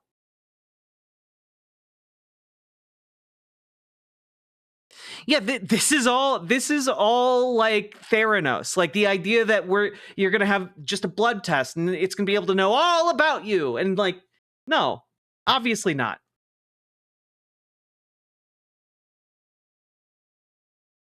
Could we crowdfund the AI blowjob machine chant? Good Hunter! You voted for Susan Crawford yesterday. Hell yes, that's what I love to see. Make sure you vote, fellow Wisconsinites. Absolutely. If you are in Wisconsin, it is your duty to vote for Susan Crawford. Oh my God, Jay, Our teachers great. are the digital version of the cloth versus wire monkey experiment. The babies preferred the empty stuffed dummy over the wire one with food. Yep. That is a great example. Yes. Read a sci-fi book where America sent embryos into space to colonize the galaxy, but all the colonies failed because they were raised by AI and were thus all little Patrick Bateman-style psychopaths. I mean, honestly, I don't even think you'd get Patrick Bateman psychopaths. I think you would get, I think you'd get insane, like straight up insanity. Because children need human interaction. Have you ever tried to interact with like a 5-year-old and like not give them like attention? Are you kidding me? Like, they're not going to be able to get taught anything by an iPad with a Chat GPT loaded on it. Like, what are you talking about?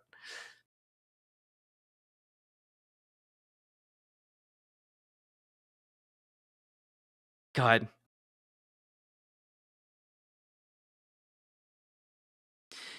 Yeah, we already have iPad kids. It's not great, but like, you're not gonna do well with a classroom where there's just like a robot at the front trying to teach people. Like, it's not gonna work well. Hello, Alan Smith. Ugh. But yeah, basically the reason why you have Money Report from CNBC putting this out there is because Bill Gates wants people to get their financial advice and get excited and invest in Microsoft. That's it. That's what this is. But it's so frustrating because actual living people think that this is true, you know? And even more disturbingly, actual living people who work on AI believe it to be true. And like, it's so patently obvious that it's not. To anyone who has interacted with these things, they are a novelty toy at best. In a public facing sense, you can use them for some useful applications within science, but like, it is not the cure-all panacea that it's being billed as.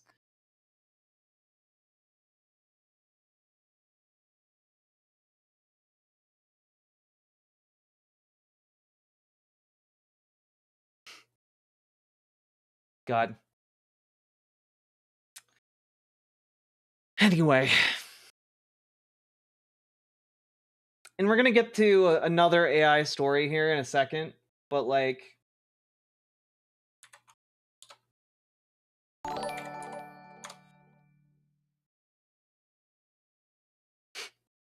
who else was ever impressed by AI from the start? Good question, Jay. I mean, I think it's... Can I level with you guys?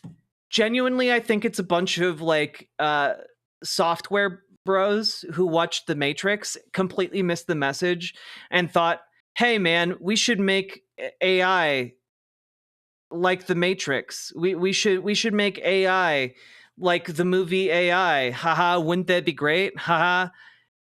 It's literally the meme about the... Oh man, there's this great sci-fi novel called Don't Invent the Torment Nexus. And all the tech bros read it, and then they're like, we should invent the Torment Nexus. It's literally that. It's quite literally that. Backed by trillions of dollars of venture capital. You know? Like, that's... Yeah. That's where we're at. Also, just gotta say, my look yesterday was very good. This was a good look, and I'm going to wear it more often. This was 10 out of 10.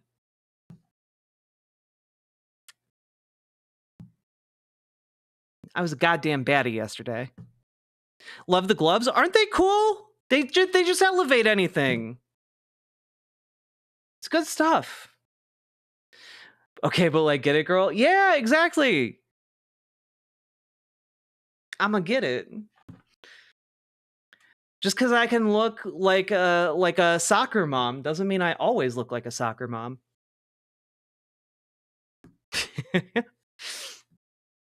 I have a degree in psychology and computer science, and yeah, it pisses me off to no end. There are so many ways we could make the world more accessible, but we won't. Right? I made this to watch, right? Ugh. Okay. Can we let's just talk about the story that makes me the angriest today. And it's not even like the most impactful story. The Torment Necklace. No, the Torment Nexus.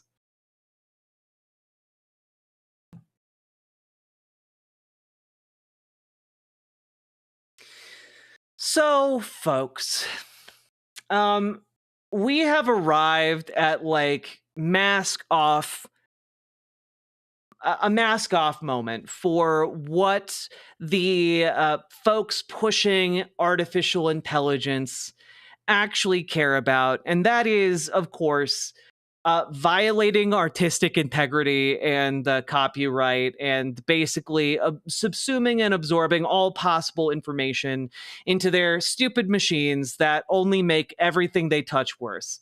And of course, I'm talking about the OpenAI Hayao Miyazaki engine that is now essentially ripping off the Studio Ghibli art style in order to be used in all kinds of different media. Like, I hate this. I hate this a lot. It's so fucking depressing because here, let's take a look at a few other examples, right? Oh wow, look at all this stuff. Wow. Oh my god, do you recognize this meme? Oh, damn, do you recognize this meme? Oh my god. 100% AI generated. Whoa. Whoa! A screenshot of a Wikipedia page with proper explanations on how cats work. Whoa! Look at the diagrams. Whoa! Wow, look at that. Oh my god, look at what it can make. And it's just like, are you fucking kidding me? Are you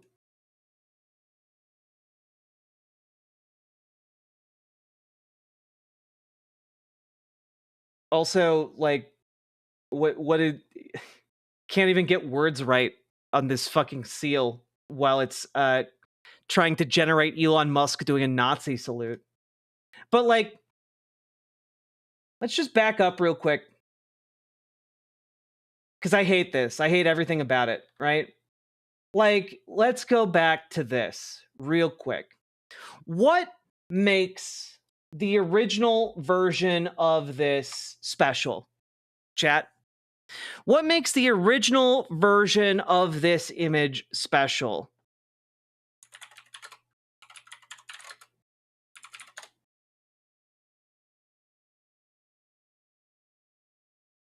Here.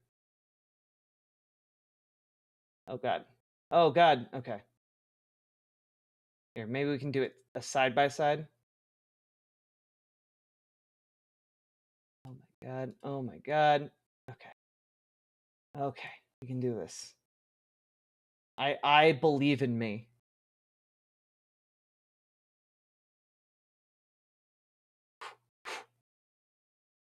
Yoink. Okay, cool.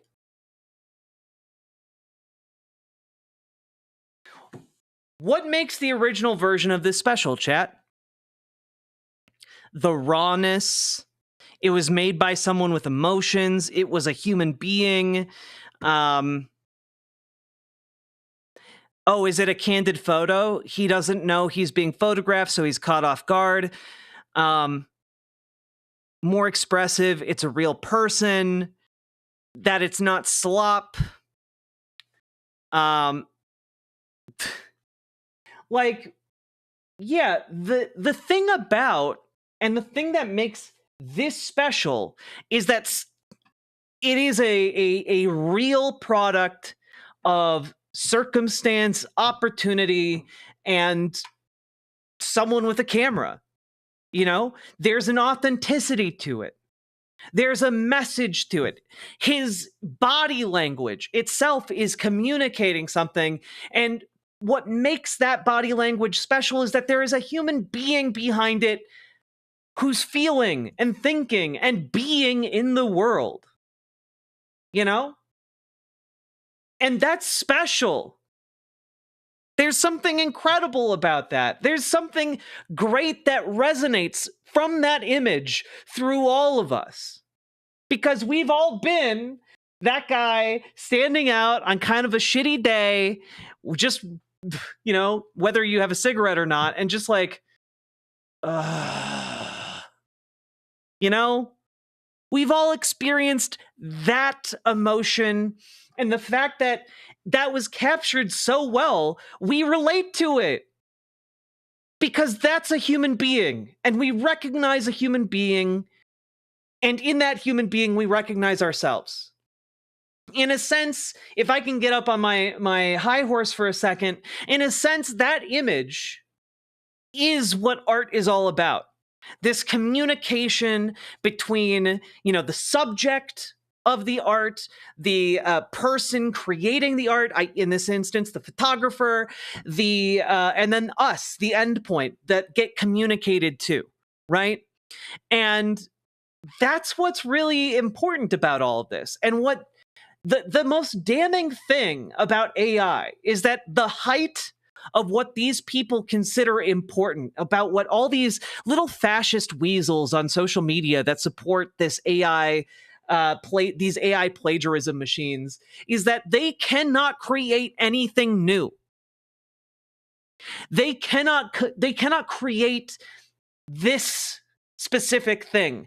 And even if they could, it would not have that authenticity. It would not have that humanity. It would not have any of that because it has no subject and it has no, you know, photographer. It has no creator to it. It is simply a regurgitation based on a few written inputs.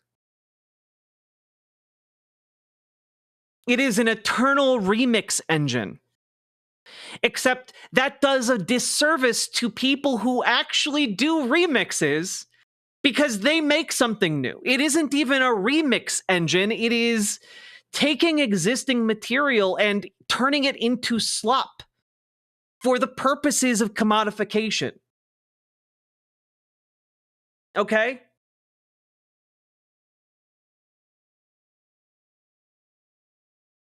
Because what we have here is simply like, frankly, it's just a cheapening of the reality. It is a cheapening of what makes this special. And the thing is, like, you can say, oh man, it looks impressive now. And like, I don't think it does, but okay. But what is this technology going to look like after a few more iterations of this? You know? There's nowhere for it to go. It is simply the destruction of the creative process made manifest.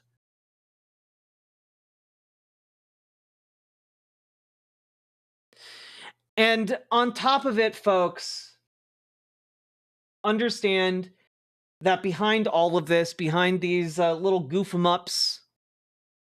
Oh man, look! Hey, what made this image cool in the first place? Was it the? Is it the art? Is it like the hand-drawn stylings? No, what made this image cool was that an actual goddamn human man actually did this pose and actually looked cool as shit. Real, not AI art is the seven samurai of human communication. It really is. Thank you for the $5 dono, Gamer G. And like, I don't know, like what made this image famous? Was it that someone threw a cheap filter over? Did someone draw this and it resonated with people? No, a real human girl looked at the camera while there was an actual fire in the background. That's what made it so amazing and chilling, and that's what made it like, that's why people shared it. You know?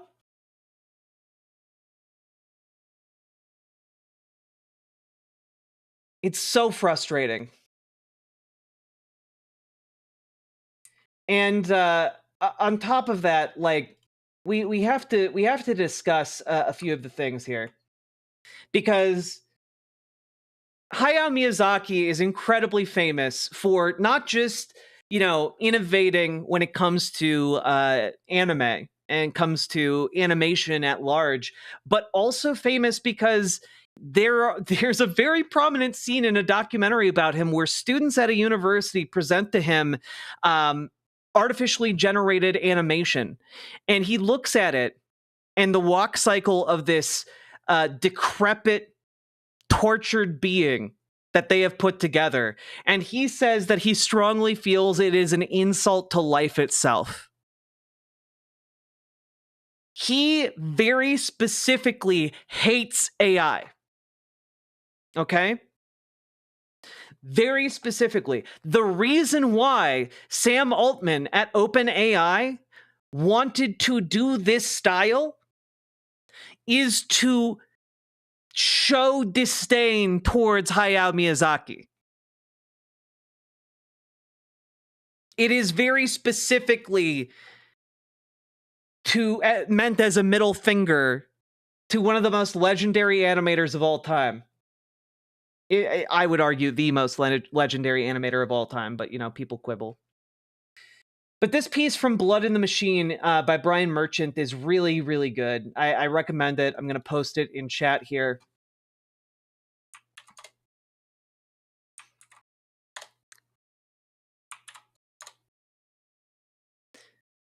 Was this publicity by OpenAI? Yes. It is put out by OpenAI. Sam Altman changed his ID to one of these images. Every morning, not in recent days, I see my friend who has a disability. It's so hard for him just to do a high five. His arm with stiff muscle can't reach out to my hand. Now, thinking of him, I can't watch this stuff and find it interesting. Whoever creates this stuff has no idea what pain is. I am utterly disgusted. I would never wish to incorporate this technology into my work at all. I strongly feel that this is an insult to life itself.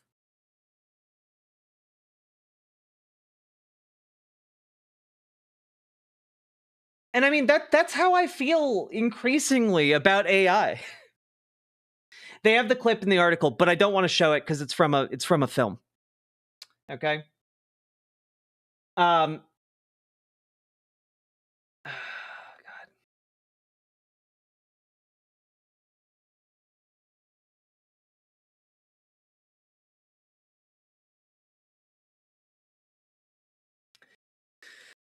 The issue here should be obvious. I won't pretend to know exactly how Miyazaki thinks about modern generative AI systems. The tool he was commenting on was a cruder prototype, though one might venture to argue that he'd feel even more strongly about tools that further automate human art with greater ease and often drive it further into the uncanny valley. Regardless, the man on record with likely the strongest and bluntest disavowal of using AI tools for art is now the same man whose notoriously painstakingly handcrafted art is being giddily automated by ChatGPT users for what amounts to a promotional campaign for a tech company that's on the verge of being valued at $300 billion.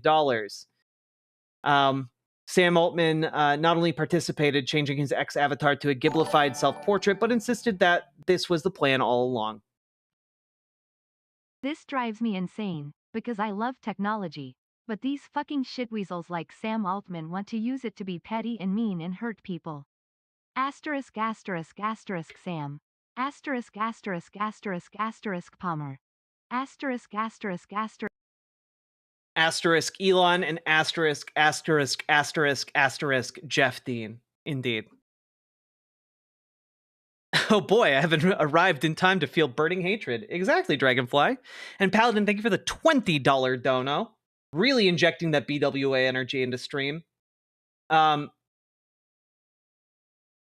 Yeah.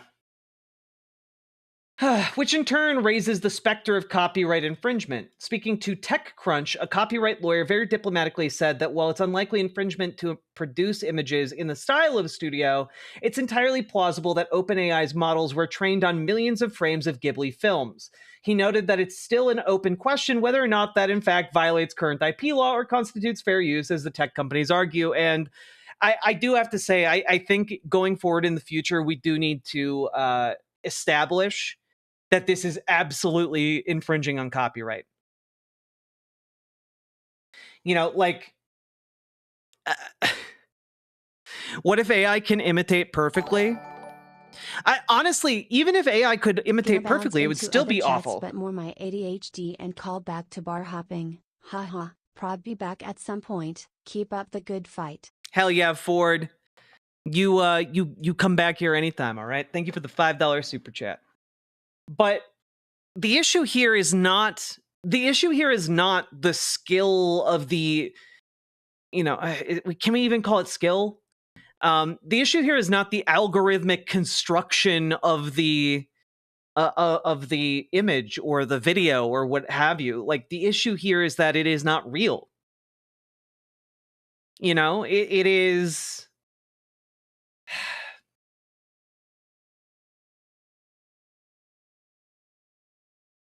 It's slop designed to take up space.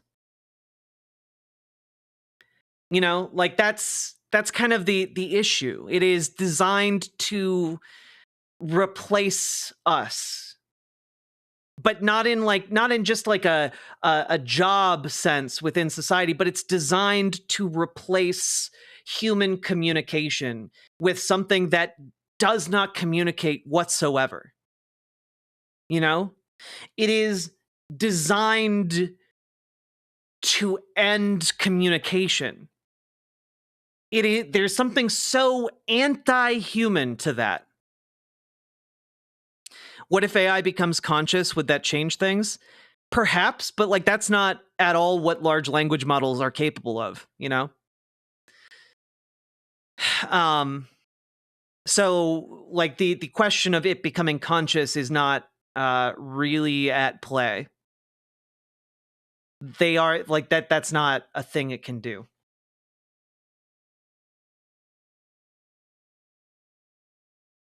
Yeah, I mean, like, it is designed to kill communication, whether it's put in an art gallery or on your wall, and it's designed to kill communication at large.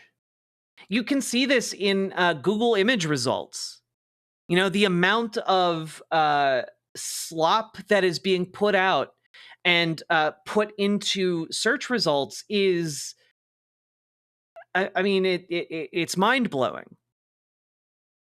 And what ultimately winds up happening is that the fundamental nature of our communication is disrupted and destroyed. Because instead of getting an actual picture of a penguin, you get an AI picture of a penguin. But at a certain point, you were looking for a picture of a real penguin, not of a regurgitated image of a billion penguins. You know, you were looking for a specific penguin in the real world, how real penguins are. Why do they want to kill communication? That is an excellent question. And the answer to that question is because they want to, frankly, they want what every capitalist wants. They want to be able to create product without any workforce. You know, they want to create product with as few workers on that product as possible. Those are the two forces at play here. And so if they can create something that essentially generates content from nothing with no human input, really, then they have essentially a monopoly over content generation. And not only that, like, they get to control the narrative. They get to control the angle. They get to control what is messaged through that slop, because they control those large language model algorithms. So it's not just that there's no communication, because that's where the communication level is right now. But if you give this technology 10 years, it's not going to be, you know, acting as your doctor, like Bill Gates is trying to push in recent interviews. But it will be advanced enough to incorporate ideological, messaging through it. And we're actually seeing this on the rise. And like, you can kind of get at this here. A friend of the show, Nathan Grayson, by the way, the interview I did with him is going up this weekend, so look for that on the YouTube channel. But co-founder of Aftermath here boosted an article from Aftermath titled "Stop Sharing the Ghibli AI Slop, What is Wrong with You?" Which honestly, yeah, 10 out of 10 headline right there. But he shared this excerpt, and I think it is worth sharing with all of you. If you consider, as Gareth Watkins laid out so wonderfully last month, that AI, which is embarrassing, destructive, and looks like shit, and as a result is the new aesthetics of fascism, Altman and OpenAI's signaling out of Studio Ghibli starts to make more sense, especially when figures like Altman are being increasingly described as techno-fascists. This isn't another laugh, another coy attempt at circumventing someone's rights to their creations. The way this has been pitched and sold is a direct attack, a flex reveling in the fact creators have so far proven largely powerless to stop these vultures from looting the history of human creation wholesale. So yeah, it sucks, which is why people need to stop sharing that shit. If you accidentally fell into it via a chat or a message from a friend or whatever and made an image because you thought it was cute, cut it out. If you're trying to dunk on the practice by linking to articles or examples that showcase the work, inadvertently flooding people's timelines with examples of this ghoulish stolen work, stop. Nobody wants to see that shit. Nobody needs to see it. And like, yeah, do not share this shit. Do not engage with it. Do not give it more power over our lives than it already has. We must choke the bastards out, so to speak. And I think that today we had no greater manifestation of how true that quoted place, quoted Aftermath article is. Yeah, can I link that in chat? Absolutely. We had no bigger confirmation of every single word in that article than what was tweeted out by the White House today. If you had any doubts as to whether or not AI was the aesthetics of fascism,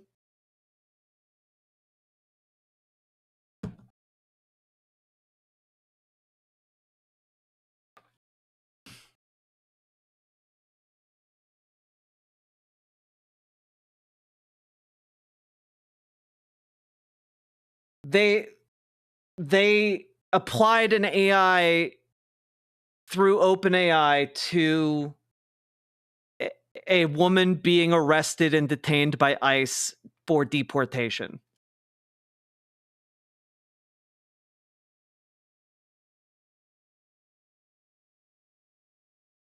So if you have any doubts as to what this is, what this aesthetic means, there you have it. It is unspeakably disgusting that the legacy and work of a man who painstakingly, with his bare hands, drew millions of frames of animation in order to bring feature-length films into reality for his entire life. Some of those films, he redrew like 60% of them himself. Okay? Hayao Miyazaki is the greatest living animator. And his legacy was sucked up by a vacuum cleaner of a machine, mixed together, and is now being poured over slop, poured over images of suffering and torture and fascist oppression in order to serve as propaganda for a fascist coup that has slowly entrenched itself within the United States. It is the apotheosis of everything wrong in this country. Louis Hanna in Twitch writes, I'm a digital artist and I'm devastated by AI. Art that I posted in good faith for people to enjoy for free has been used against me to mass reproduce and degrade my art. I'm sorry to hear that. It is disgusting. It is vile. It is Nazi shit. And we need to, we frankly, number one, this entire industry, in my opinion, is going to die. Largely because it produces nothing of value. And also because there is no possible way for investors to make the amount of money they've invested in this technological endeavor. There's no possible way that they can make that money back. And I think that we need to take action to ensure that, like, even after this bubble pops, this technology is gone. You know, like, or at the very least, like, not socially acceptable anymore. How are they making money at the moment? That's the great part. Can you even take it? They're not. The entire investment into this AI industry is predicated on future successes. You know? On the idea that, like, Bill Gates is right, that in 10 years, AI will simply replace doctors. Or, you know, they'll be able to mass replace workers with it. And just, like, that is not possible. At the very least, it's certainly not possible with large language models. And that is even taking out of the fact that, like, right now, the courts are having a war regarding AI rights and copyright in particular. In fact, one of the things I should probably alert you guys to. Let's take a look here.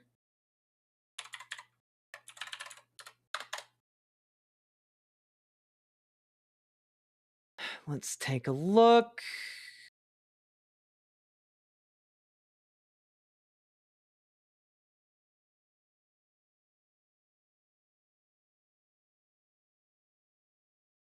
Yeah, 1 week ago,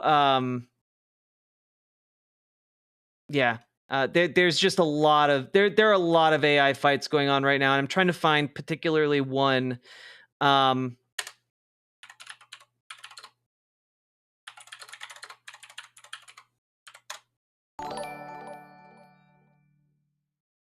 There are tools Poison Tap, Nightshade and Glaze which break AI models when they suck it in, changes not visible to human eyes but fucks up AI. Yeah, that is one of the things, though there are ways to get around that, unfortunately. Yeah. But yeah, copyright law doesn't cover AI art. US Copyright Office's new decision shows. The US Copyright Office has ruled that copyright laws do not protect art generated by AI under new decisions made around the use of AI in the arts industry. So that is something new that happened. I can't find the original article that I used that I saw this on. This is not the best source. Ah,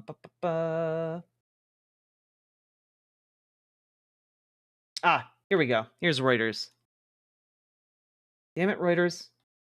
U.S. Appeal Court rejects copyright for AI generated images lacking a human creator. So that's one thing right there.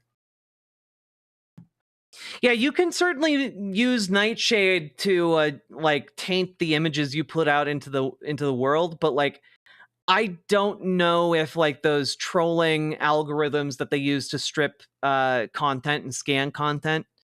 I think they've updated them now, but I have no idea.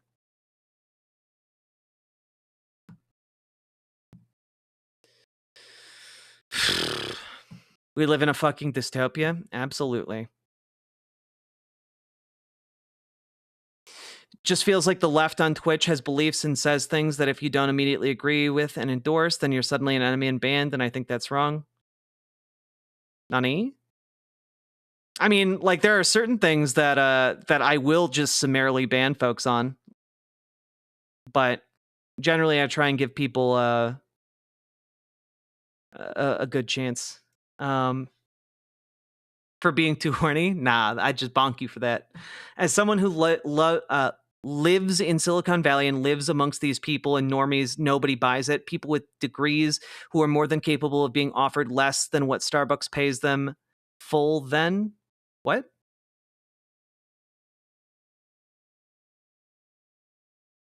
Anyway, folks, the end result of this is that this is not sustainable. Copyright is coming for AI. The major industries in music, film, etc., they're coming for AI. The fight is going to be colossal. And also, it's just there's no way for them to generate the money they want off of this stuff. There's none. There's no way. So my hope is that this technology dies a very painful death, but unfortunately we are in a time of monsters, and it may take longer than we'd like for this machine to break down. Until then, all artists of the world unite and persevere, because we will win this fight.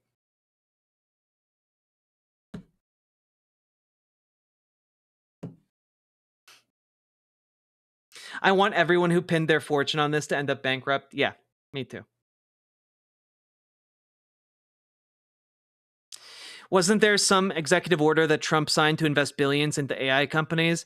Yeah, yeah.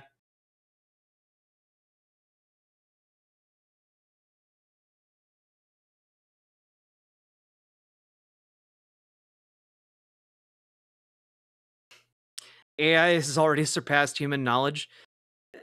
No, it hasn't, because AI doesn't know anything. It has no understanding.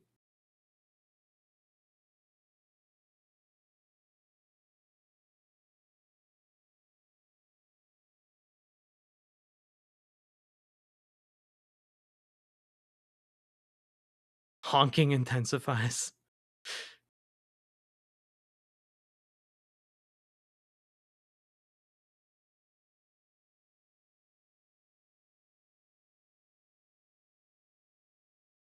Oh yeah, Luiana, I've seen the reporting on the existence of those models too. They're nothing good comes out of AI. At the very least, nothing good comes out of AI in like a public facing sense, in my opinion.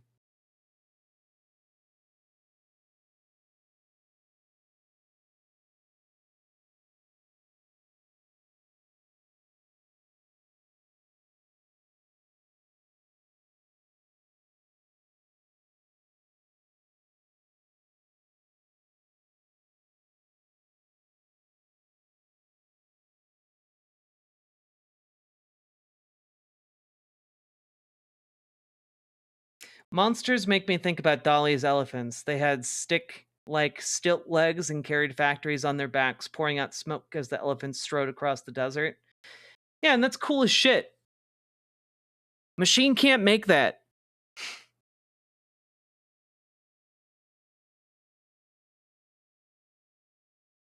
Only worry is that AI hysteria will end up reversing technological progress. The only hysteria we need to worry about fucking up technological process is the fact that the people currently in power in our politics, who all support this AI fascist slop, are systematically defunding all of our scientific research centers. Literally, I saw a newspaper article today in my home state of Minnesota about how the federal government has defunded like the research at our biggest medical university in the state, and that is ending research into a new COVID vaccine, research into a cure for Ebola,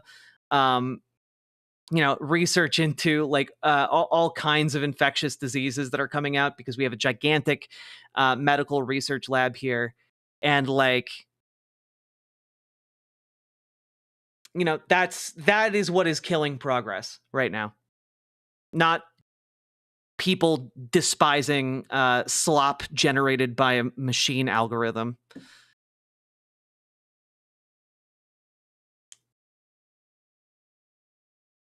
Dolly was a goddamn fool. Yeah, in the best possible way, you know?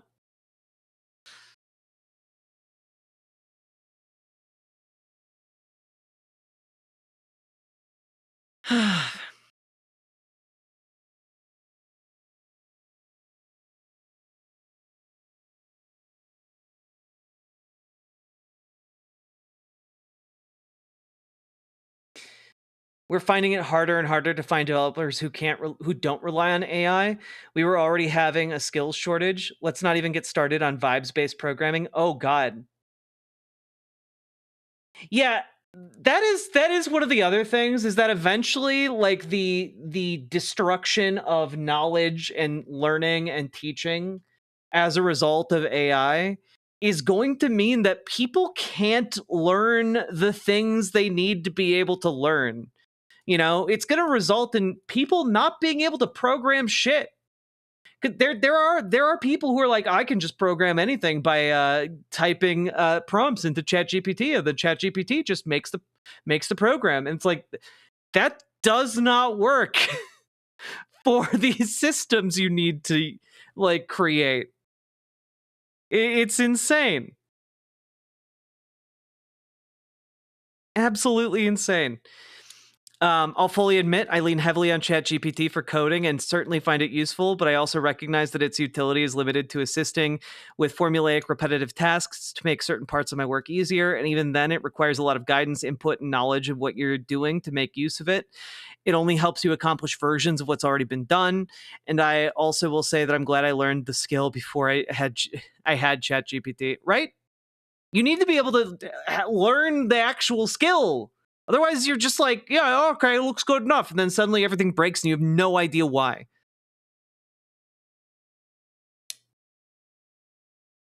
God.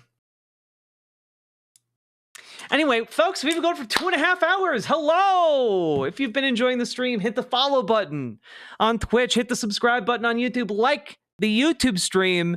If you've been getting anything useful out of today's stream, please consider dropping those subs, donos, memberships, super chats, etc. Because if I don't get those sweet, sweet subs and donos, I will surely perish.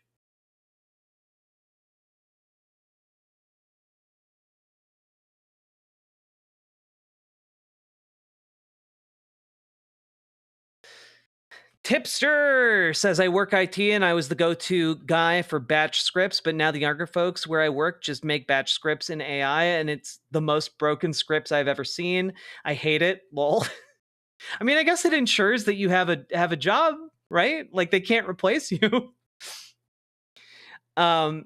Velvet, I've used ChatGPT a little bit for coding work, and it can be a pretty good search engine, which consolidates forum posts and whatnot into an explanation and an example with links. But people that do vibes-based coding are relying on copy-paste, which ends up inevitably creating terrible code. Jack, I'm nearly 50. I want to retire one day. It's fair.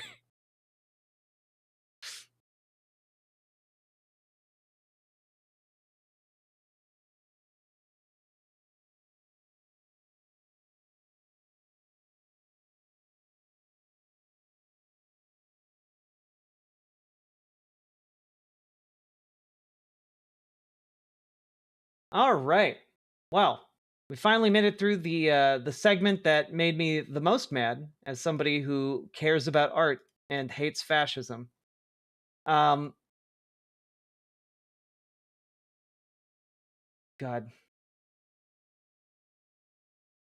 Oh, just not even worth a segment, but like this is funny as shit. So actually, you know what? Fuck it, I'll make it a segment. So, folks, there's this lady named Usha Vance, and she's the wife of one J.D. Vance, the vice president of the United States, somehow. But she had a very important task, and that was to go to Greenland in order to, get the support of the people who live in Greenland for a United States takeover of the territory. Because who doesn't want to become a territory of the United States? You have no voting rights. It's great. But there's a bit of a snag in her plan. Largely her husband's plan. And that snag was that nobody in Greenland wanted to talk to her. And you might be like, well, but surely they offered to pay people. That's what they did last time to get a crowd for Don Jr., right? And yes, that is what they did last time to get a crowd for Don Jr. I work in PowerShell and Python a lot, and they use modules. Code ice will make up modules and features that do not exist, loops that aren't structured right, and other comedically broken choices. It's true. It's true. Thank you for the $5 dono, Paladin. But this time they weren't even able to offer people money to attend Usha Vance's arrival or to talk with her on camera. It's insane. Greenland visit canceled after locals refused to welcome Usha Vance. Usha Vance's visit to Greenland's capital was canceled after U.S. representatives failed to find any locals to welcome her, according to reports. The second lady had planned to visit the Danish territory this week alongside other senior U.S. government figures in a visit that has been described as a provocation by Greenland's acting head of government, Knut Eged. I probably butchered that. I'm so sorry. It was later announced that J.D. Vance would be joining his wife on the visit, which was set to come after months of the Trump administration voicing their desire to take over the territory. Usha Vance had been set to spend several days in Greenland on a cultural visit. However, changes were subsequently made to the trip, which the White House confirmed on Tuesday would only involve the Vances visiting the U.S. Pitufik space base on the northwestern coast. Now, Danish broadcaster TV2 has reported that part of Mrs. Vance's visit to the capital of Nuuk was canceled after U.S. representatives failed to find any locals who wanted to greet the second lady. No one in Greenland wanted to talk to her. Good on Greenlanders for telling the U.S. government to fuck off. Let's go. Uncritical support for Greenland. Uncritical support.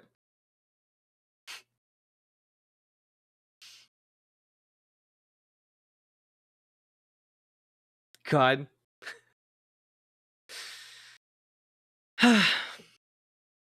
Anyway, uncritical support.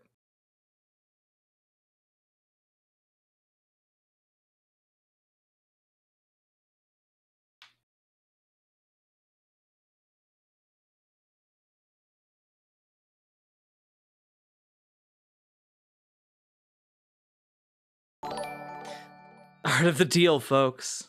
Thank you for the $2 super chat, Amelia.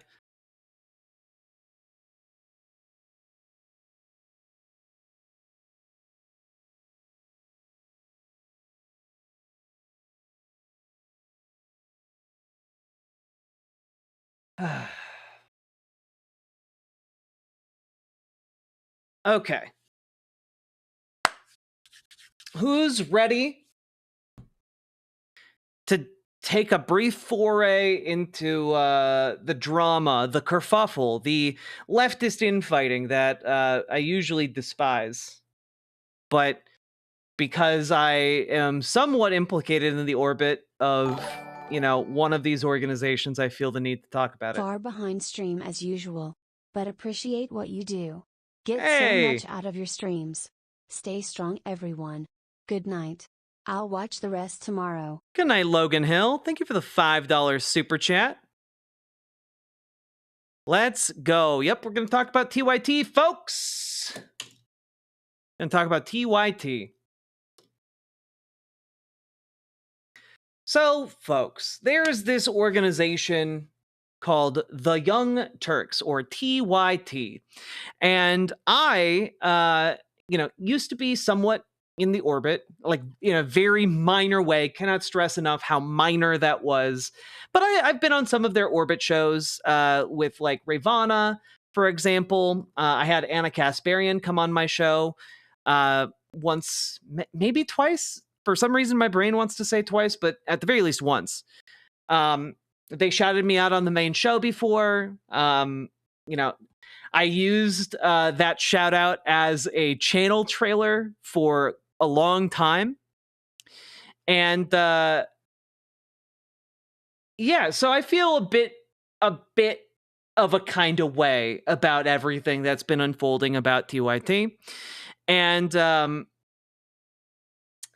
well, let's take a look. We're talking about TYT today specifically because Cenk Uygur took the extraordinary move of firing or removing a contributor from the TYT network, and that contributor is, of course, Francesca Fiorentini, host of the Bituation Room podcast, as well as co-host of a new show on Zateo. I can't remember what it's called. Please forgive me. I have not watched it yet. I'm sure it's very good because I love pretty much everything Zateo's been doing with Media-san. So let's take a look. What is he going to say about this? Because he put out like a 30-minute long video explaining this, and we'll see what he has to say. I of course, I'm pretty upfront about where I stand regarding TYT, and that is, of course, that I think that the show has been tacking hard right recently, or harder right, rather. I think due to the influence of a few individuals on several different political topics, like trans rights being one, as well as certain other like socioeconomic issues like homelessness and crime. So let's jump in, shall we? Recently, Francesca Fiorentini asked us at TYT to take her podcast, The Bituation Room, off the network, and we happily agreed to that. And today, I'm going a little further, and I'm going to take Francesca off the network entirely. So you won't see her on any of the TYT shows going forward.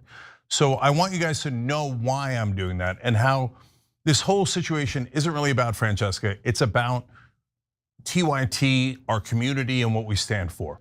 And so we're for open minds and open hearts. And so I want all of you to know that, and I want to build a community that believes in that. and invites people in that believe in the same things. And by the way, if you don't believe in the same things and you say, no, I have a strict ideology and I have no open mind about that, no problem. There are tons of shows out there for you guys. So first of all, we've had some disagreements, I certainly have, with some of the far left, but I think they've been relatively small. But if you think that they've been large, no problem. So they've been around the issue of crime. Did crime rise between 2019 and 2023? Well, that's a fact, it did. You know, that's a really interesting way of phrasing the disagreement. Largely because that was never the disagreement at all. The issue was around stuff like specifically around crime. For example, the idea that Tren de Aragua had taken over multiple apartment complexes across Colorado. That was a story published on the TYT network by Cenk and his co-host Anna. And it's one that I have repeatedly and thoroughly debunked on this show. I have like an hour-long deep dive into the topic on my YouTube channel, if anyone is interested in checking that out.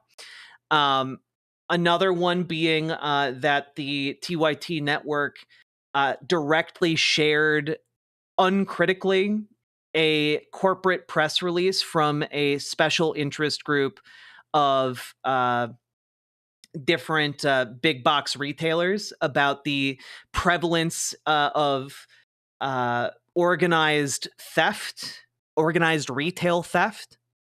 And I did a dive on that, and it turned out not to be true. It turned out that it was overblown and not accurate. The entire narrative was predicated on the idea that people were not stealing out of necessity and were instead stealing just so that they could lead cushy middle-class lives, and that just was not the case. We can do a deep dive into that if you guys want at some point. I believe I have a couple segments on my YouTube channel about it if you're interested, but again, if you guys want to talk about it again, we certainly can, but moving on.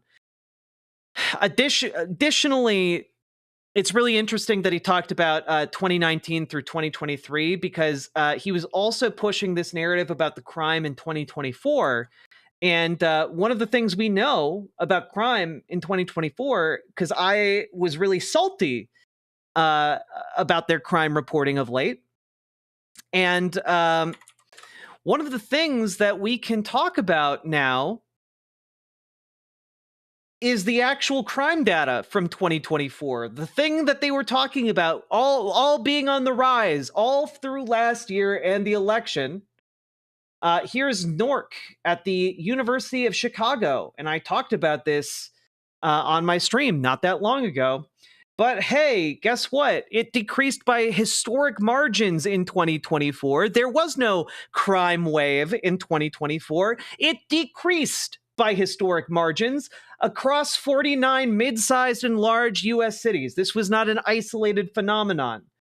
Homicide went down by 20.9%. Motor vehicle thefts went down by 18.6%. Burglary went down by 16.8%. Larceny and theft went down by 9%. 9.9% decrease in sex offenses. 8.1% decreases in robbery. It was across the board. So, like, it's very, very interesting that he did not include 2024 in that, despite all of the reporting they did last year. But moving on. Yes, I am going to be a salty bitch about all of this. But it's okay. We could have different interpretations of it. That's not an issue at all. We certainly are against police abuse, and we've fought against it. I would argue at least as much as any show on the planet, and perhaps a lot more. Yeah, I mean, also we could quibble about like the general trend from 2019 to 2023, because the idea that it was just like on the rise is just not true. It spiked during the pandemic and has been going down ever since. I take great pride that Benjamin Crump, among others, said that Trayvon Martin would not have gotten anywhere near the national coverage that he did if it wasn't for the Young Turks. So nevertheless, we could have disagreements about specific policy issues, and we do on slogans and framing, et cetera. For example, defund the police, Latinx. These are normal disagreements. You know, like, I hate to be that person, but Trayvon Martin was murdered in 2012. That was 13 years ago. So, like, people aren't talking about your stance 13 years ago. They're talking about your stances now. So invoking a murdered child from 13 years ago to back up your stances now seems really weird, to say the least. It's within any community. And I certainly would never want to shut that down because we're, again, for open minds. And of course, we've had some disagreements on the issue of transgender rights. Let me just say quickly what my position is, because oh boy, as a transgender woman, I can't wait to hear this. a lot of people outside of the network have been misleading you about this. So By the way, just as an FYI, as someone outside of the network, I want to make clear that every single time we cover one of these TYT segments, we watch the entire thing. Just so that you guys are clear that I am not misrepresenting Jenk or Anna or TYT. We do not take out of context. We watch the whole thing, which we're doing right now. And it makes my job a lot more lengthy. You know, I wound up doing these 7 or 8 hour long streams, but you know what? That's so you guys get accurate information and know that I am keeping it on the level with you guys. For 100% constitutional rights for transgender Americans, because why? They're Americans, just like the rest of us. I mean, I guess I'm glad that you support constitutional rights applying to all Americans. I'm sorry. Sorry, that took me aback a little bit. Like that's the baseline. My baseline assumption was that you supported constitutional rights for all Americans. The fact that you're pointing that out like it's a point in your favor is bizarre to me, frankly. And they should have the same exact rights as us. Cool. They should be protected in bathrooms. They should definitely be allowed to serve in the military. Awesome. And I happen to think that they should be allowed to play, transgender girls should be allowed to play in girls' sports in high school. Now, my position on that is not overall popular in the country. I understand that, and I have a strategy for hopefully how to win on that in the long run. Okay, so far, no disagreement. I also agree that trans girls should be able to play high school sports. That's awesome. What a great commonality between us. And yet I'm sensing a but. But I don't believe that they should be mandated to play in college and professional level. I think the league should get to make those decisions on their own. I think that that is a small disagreement. Obviously, others think that's a giant disagreement. But well, the issue that we're running into is not that the leagues are making decisions. The issue is that Republicans are legislating against trans people. Like that's the issue. The issue is that the leagues were allowing trans women to participate in college and professional level athletics, and now there are laws against that. So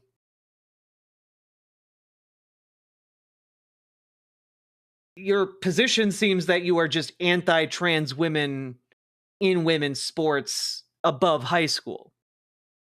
Is that the case? Are you going to clarify that? that's, again, not the issue here. I think what the issue is when others, among the issues, is when others say, only my opinion is the correct one, the moral one. Everyone who disagrees with me is unintelligent, immoral, collaborator, etc. Well, I mean, like okay, so the thing I have to say about trans people in sports is that I have actually looked at the research. I have done deep dives on stream. going through research paper after research paper after research paper.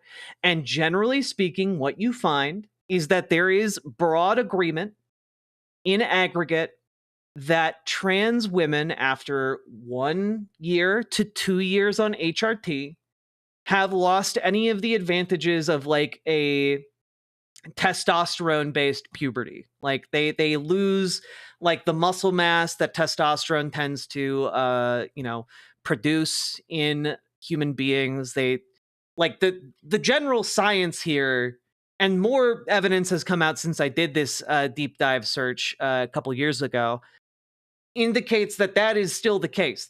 The only real discussion that I am aware of when it comes to trans athletes and is whether or not they should be 1 or 2 years on HRT before they compete alongside cisgender athletes. And like that is the only point of contention. And that's why you'll find different international leagues with either like a 1 year or a 2 year requirement of HRT in order to participate. And like the issue here is that there are maybe like a handful of professional athletes.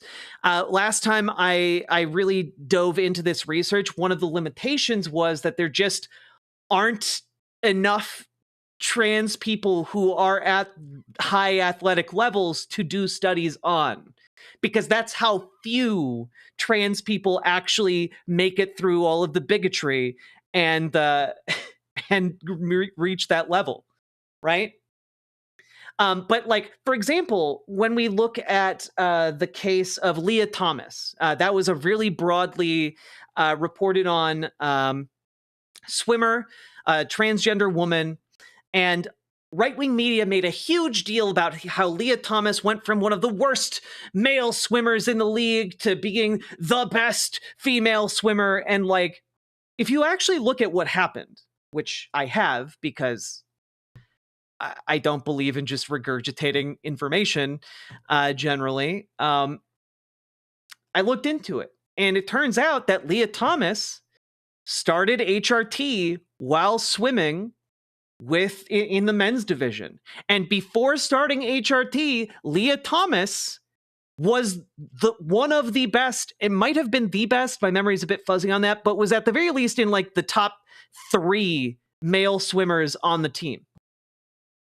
You know, on the men's team, rather. Sorry, phrasing. But starting HRT, the following year, still had to compete in the men's division. As HRT changed her muscles and her body, she didn't do well. She became like one of the lowest ranked swimmers in the men's division because she was undergoing HRT.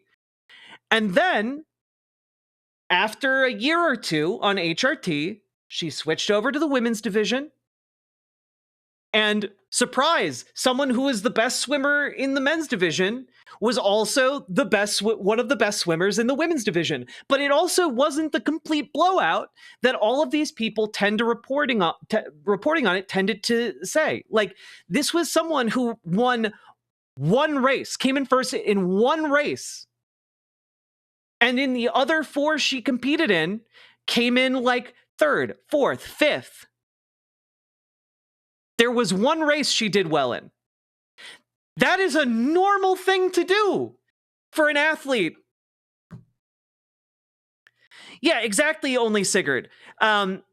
She, like, prior to being on HRT, she made records at her university for how good she was at swimming.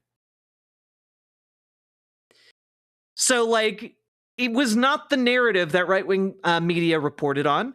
And I do not think that this narrative indicates that we should, I do not think the actual facts of the case indicate that we should ban trans women from competing in women's sports, because it's clearly a level playing field after 1 to 2 years on HRT. That's what the science indicates. That's what the broader consensus in the world indicates. And prior to billionaires putting tons and tons and tons of hate-mongering money into far-right organizations around the world, it was generally accepted that, trans women after a year or two on HRT can participate. So, yeah. There are not a lot of people in this category. We'll get to the specifics on Francesca in a second. I'm saying that generally.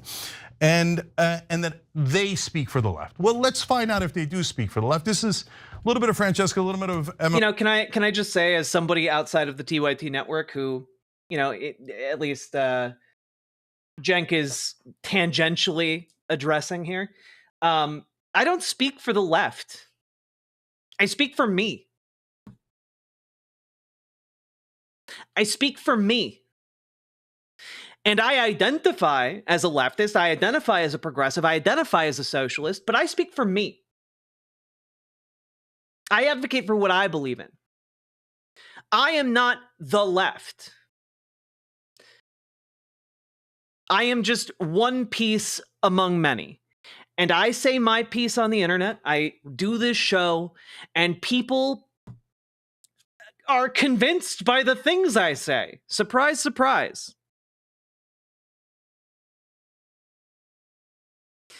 What about the UN report that said trans women cost cis women 900 medals? I genuinely have no idea what that UN report is. You know what? I'm gonna Google that right now. Let's take a look.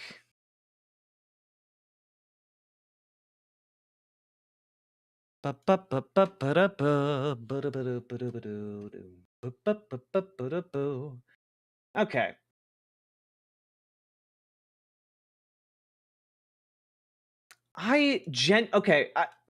Does anyone have a link to this report? UN Fear me, study. for I am the left. One-Eyed Heathen, thank you for the $5 super chat. If anyone else wants to support the show, I would very much appreciate it. Okay, so this was the results of a study obtained by the National News Desk. All right. Let's find that 20-page document. What is this?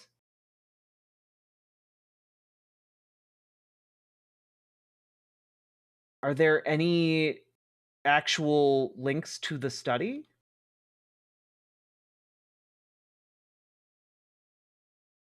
Because I'm like Googling it right now. Oh, do you have it? Oh, but this isn't a link to the study. This is just referencing that the National News Desk obtained the study, but like, what is it?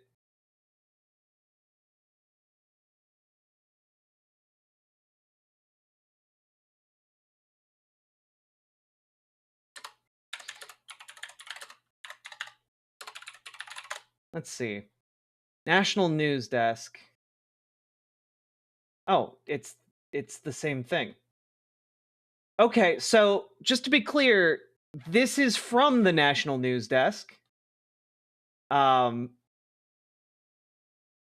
it does not actually link to the study. Sorry, trying to find it. Yeah, where is this 20-page document? Is it not publicly available?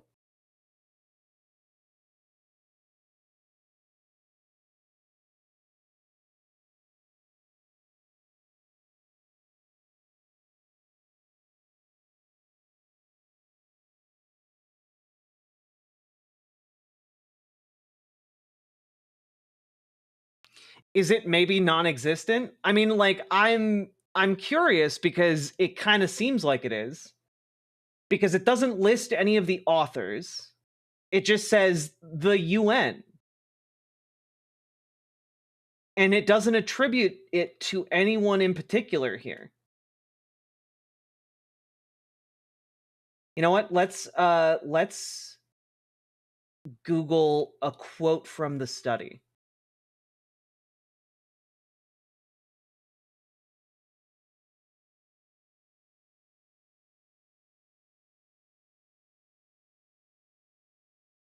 Okay.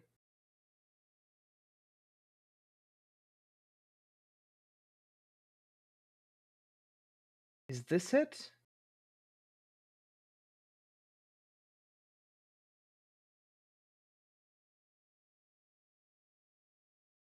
Okay.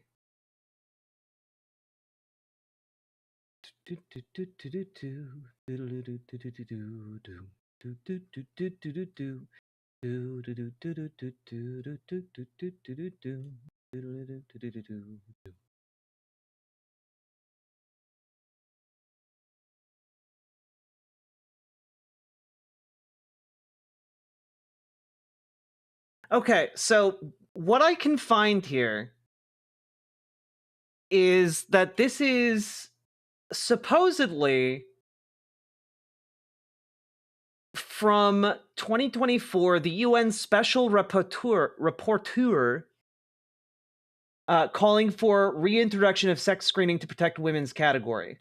Okay? And this is from Reem Al-Salem. This is not, by the way, a UN study. This is, yeah. She spoke on Tuesday as a follow-up to her 27th of August 2024 report, which was titled Violence Against Women and Girls, Its Causes and Consequences. So it's part of a larger report here about like the abuse of women and girls. And in it, and in her subsequent talk, she talks about how males have biological advantages in sports, especially during and after puberty, and artificial suppression of testosterone does not do away with this advantage. This is what the scientists and the experts are saying, not to mention pressuring anyone to artificially suppress testosterone in order to qualify for any category also raises ethical and human rights issues, which I also spoke about in the report and should therefore also not be done.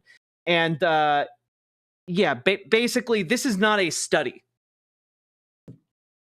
This is not a study. This is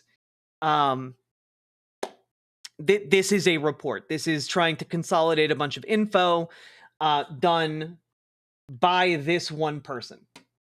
Okay? Now, the thing that we want to talk about here is that this is not what the science indicates. I'm sorry. It's just not. The science is clear that, yes, going through a testosterone-based puberty does do things that are, relatively speaking, permanent. One example of this has been cited is like bone density, for example. However, HRT does affect bone density. Additionally, like,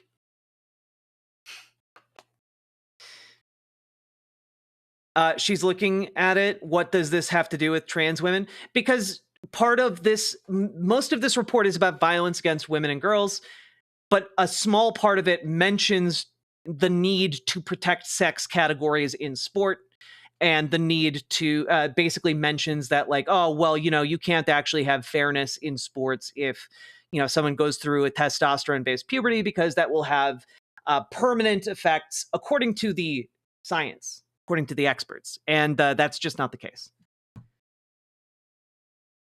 Again, I've looked at the science.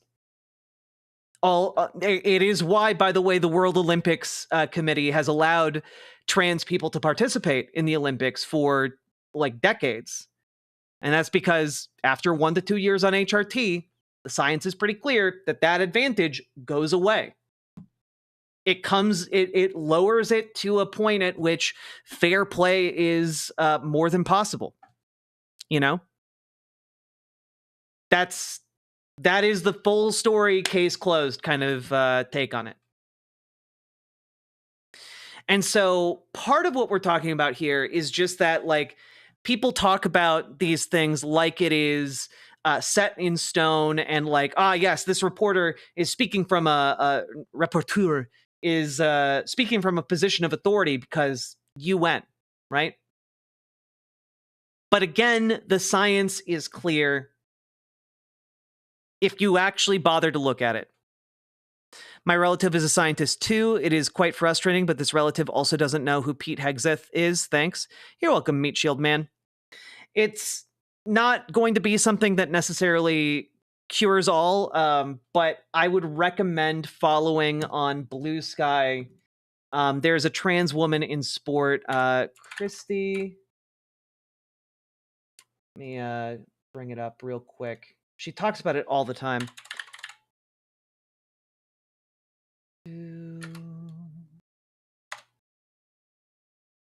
People.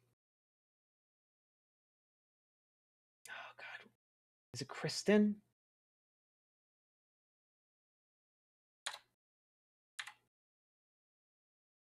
No, fuck. She talks about it all the time. She's an Australian rugby player who plays very well.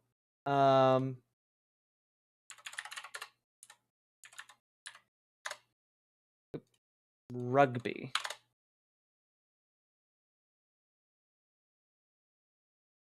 Do any of you know who I'm talking about? Yeah, it's Christy. You know who I'm talking about, Salmon Moose. Yeah, she's an Aussie. Damn it. I wish I could pull on that. That'd be really impressive if I could, but nope.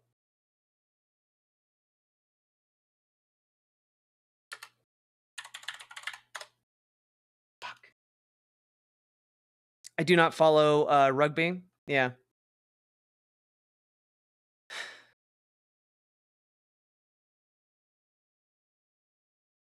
Anyway, she talks a lot about this. She has interesting politics in other regards for sure, but the stuff on trans people in sport.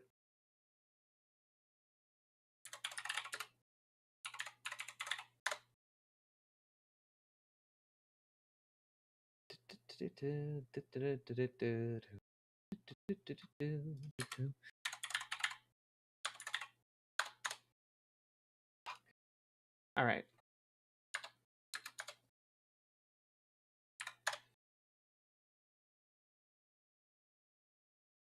Yeah, whatever. Kirsty Miller. Ah, haha.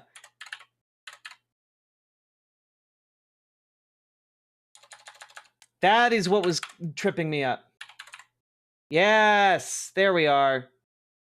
There we are. Kirsty Miller talks a lot about trans people in sports. You know, there's a outdated, just recently pinned, there's an outdated idea about testosterone's presence in The actual women, report etc. cites its source as Sex Matters. For this and that's it. Wait, cites its source as Sex Matters? Isn't that a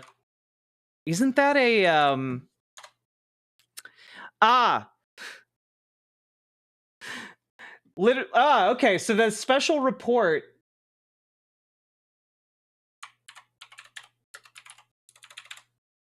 Oh my God. You are not kidding.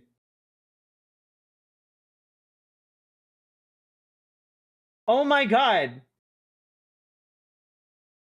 It literally multiple times cites Sex Matters. So for those of you who don't know what Sex Matters is a propaganda outlet that is dedicated to basically fighting against transgender people. Incredible. This is like citing the Daily Wire for an idea about progressive values. This is the entire purpose of Sex Matters is to outlaw transgender people. It is not an impartial outlet of scientific knowledge. It is a propaganda outlet.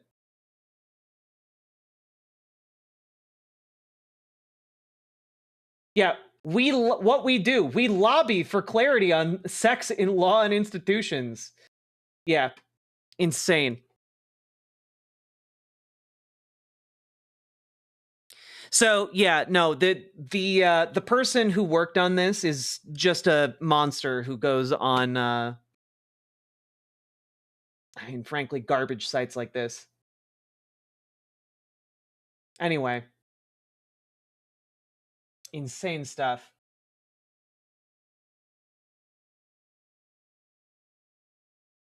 Also, yeah. Oh my God. Citation number 29 is shewon.org.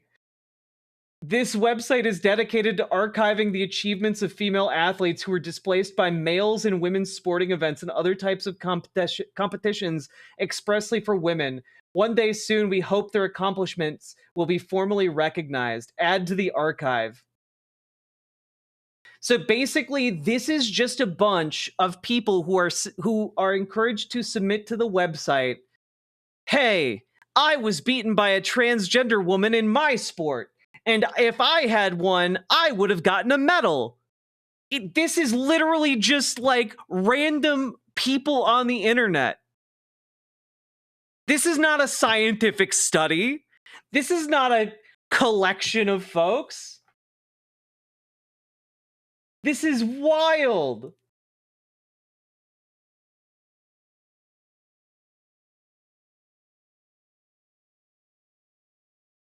Wow.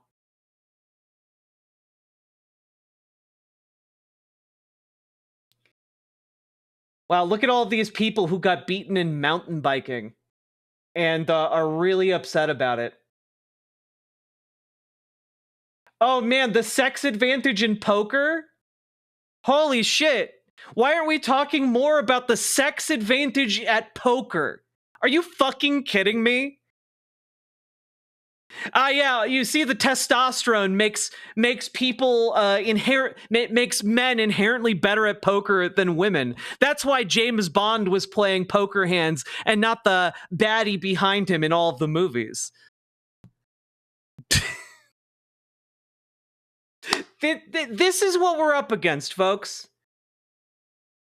And this is why I will always be willing to go to bat on trans people in sports. Because whenever you dig down onto these shit takes, you wind up finding shit like this. You know, it's crazy.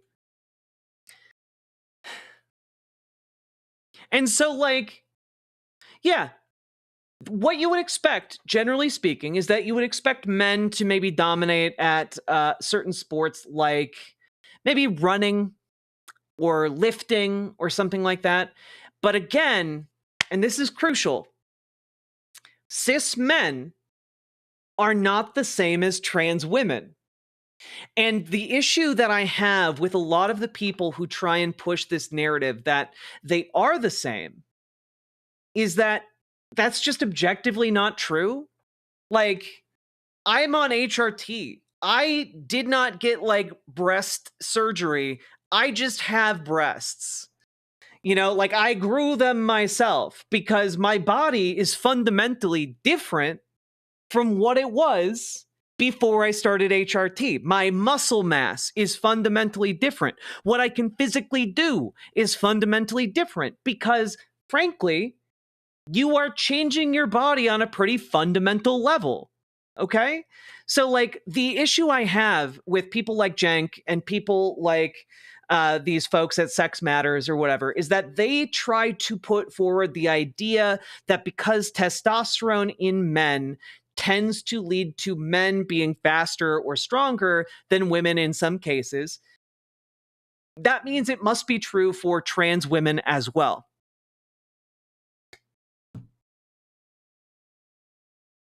And the idea that is being pushed is that, yes, but you see, someone could just identify as a man and participate in the sport, but like, or identify as a woman and participate in the women's sport. But like, that's not how that works.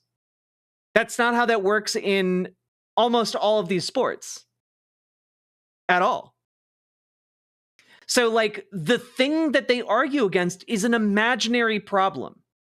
There is no case where, the NCAA is like, yes, 2 weeks ago you were running in the men's division and now you want to shift over to the women's division.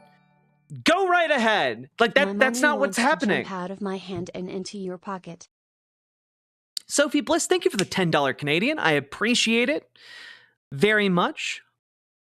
Thank you for supporting stream.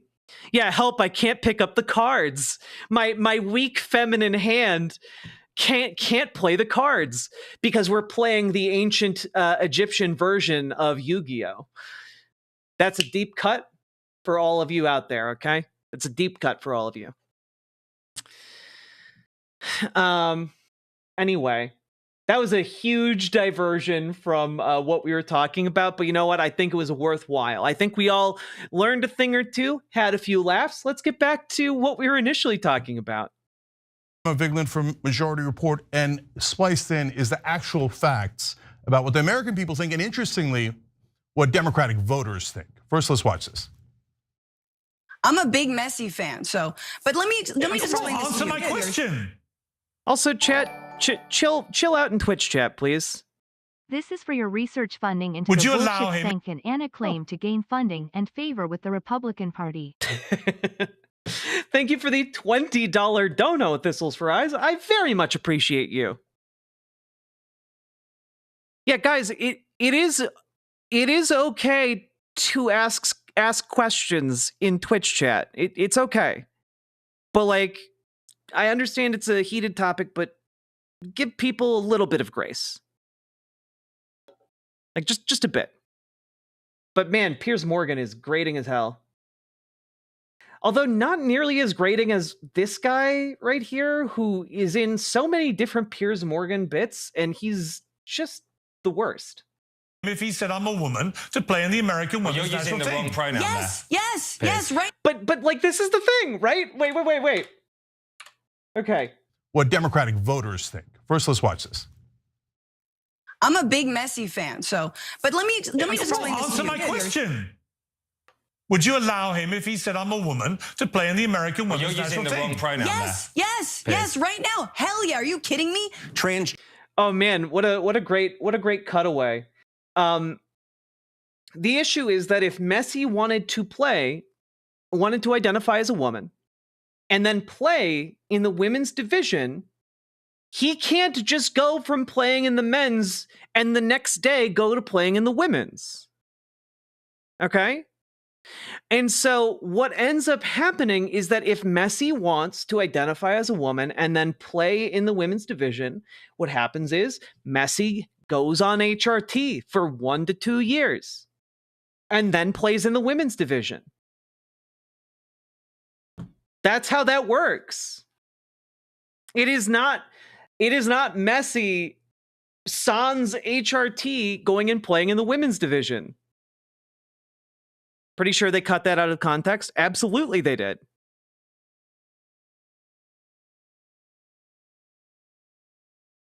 But again, this speaks to what I was talking about, right? This speaks to the idea that essentially what people like Cenk and people like Piers Morgan think about trans women, they think about them as men. They think that the athletic accomplishment of men is inherent in some way, and that it does not decrease or change after being on HRT. But the issue that is very clear with that, right, gets back to like the Ben Shapiro issue. Like when they were trying to make lady ballers, one of the things that Ben Shapiro suggested was that, oh, we should do a documentary about a team of guys who say they identify as women and then go and participate in women's sports. But they very quickly found out that they could not actually do that because it would involve these men going on HRT and actually transitioning, right? So there is a clear biological distinction, and even Ben Shapiro acknowledges that. Even Ben Shapiro acknowledges that trans women and cis men are not the same thing, even though he denies that transness is even a thing. So, like, all I'm asking for is for people on the left to acknowledge there's a difference between a trans woman and a cis man. Gender female athletes in women's sports, only 18% of the country says that they should be, in fact, allowed to participate in women's sports. Your argument is really bad. And that's wrong. You know, like,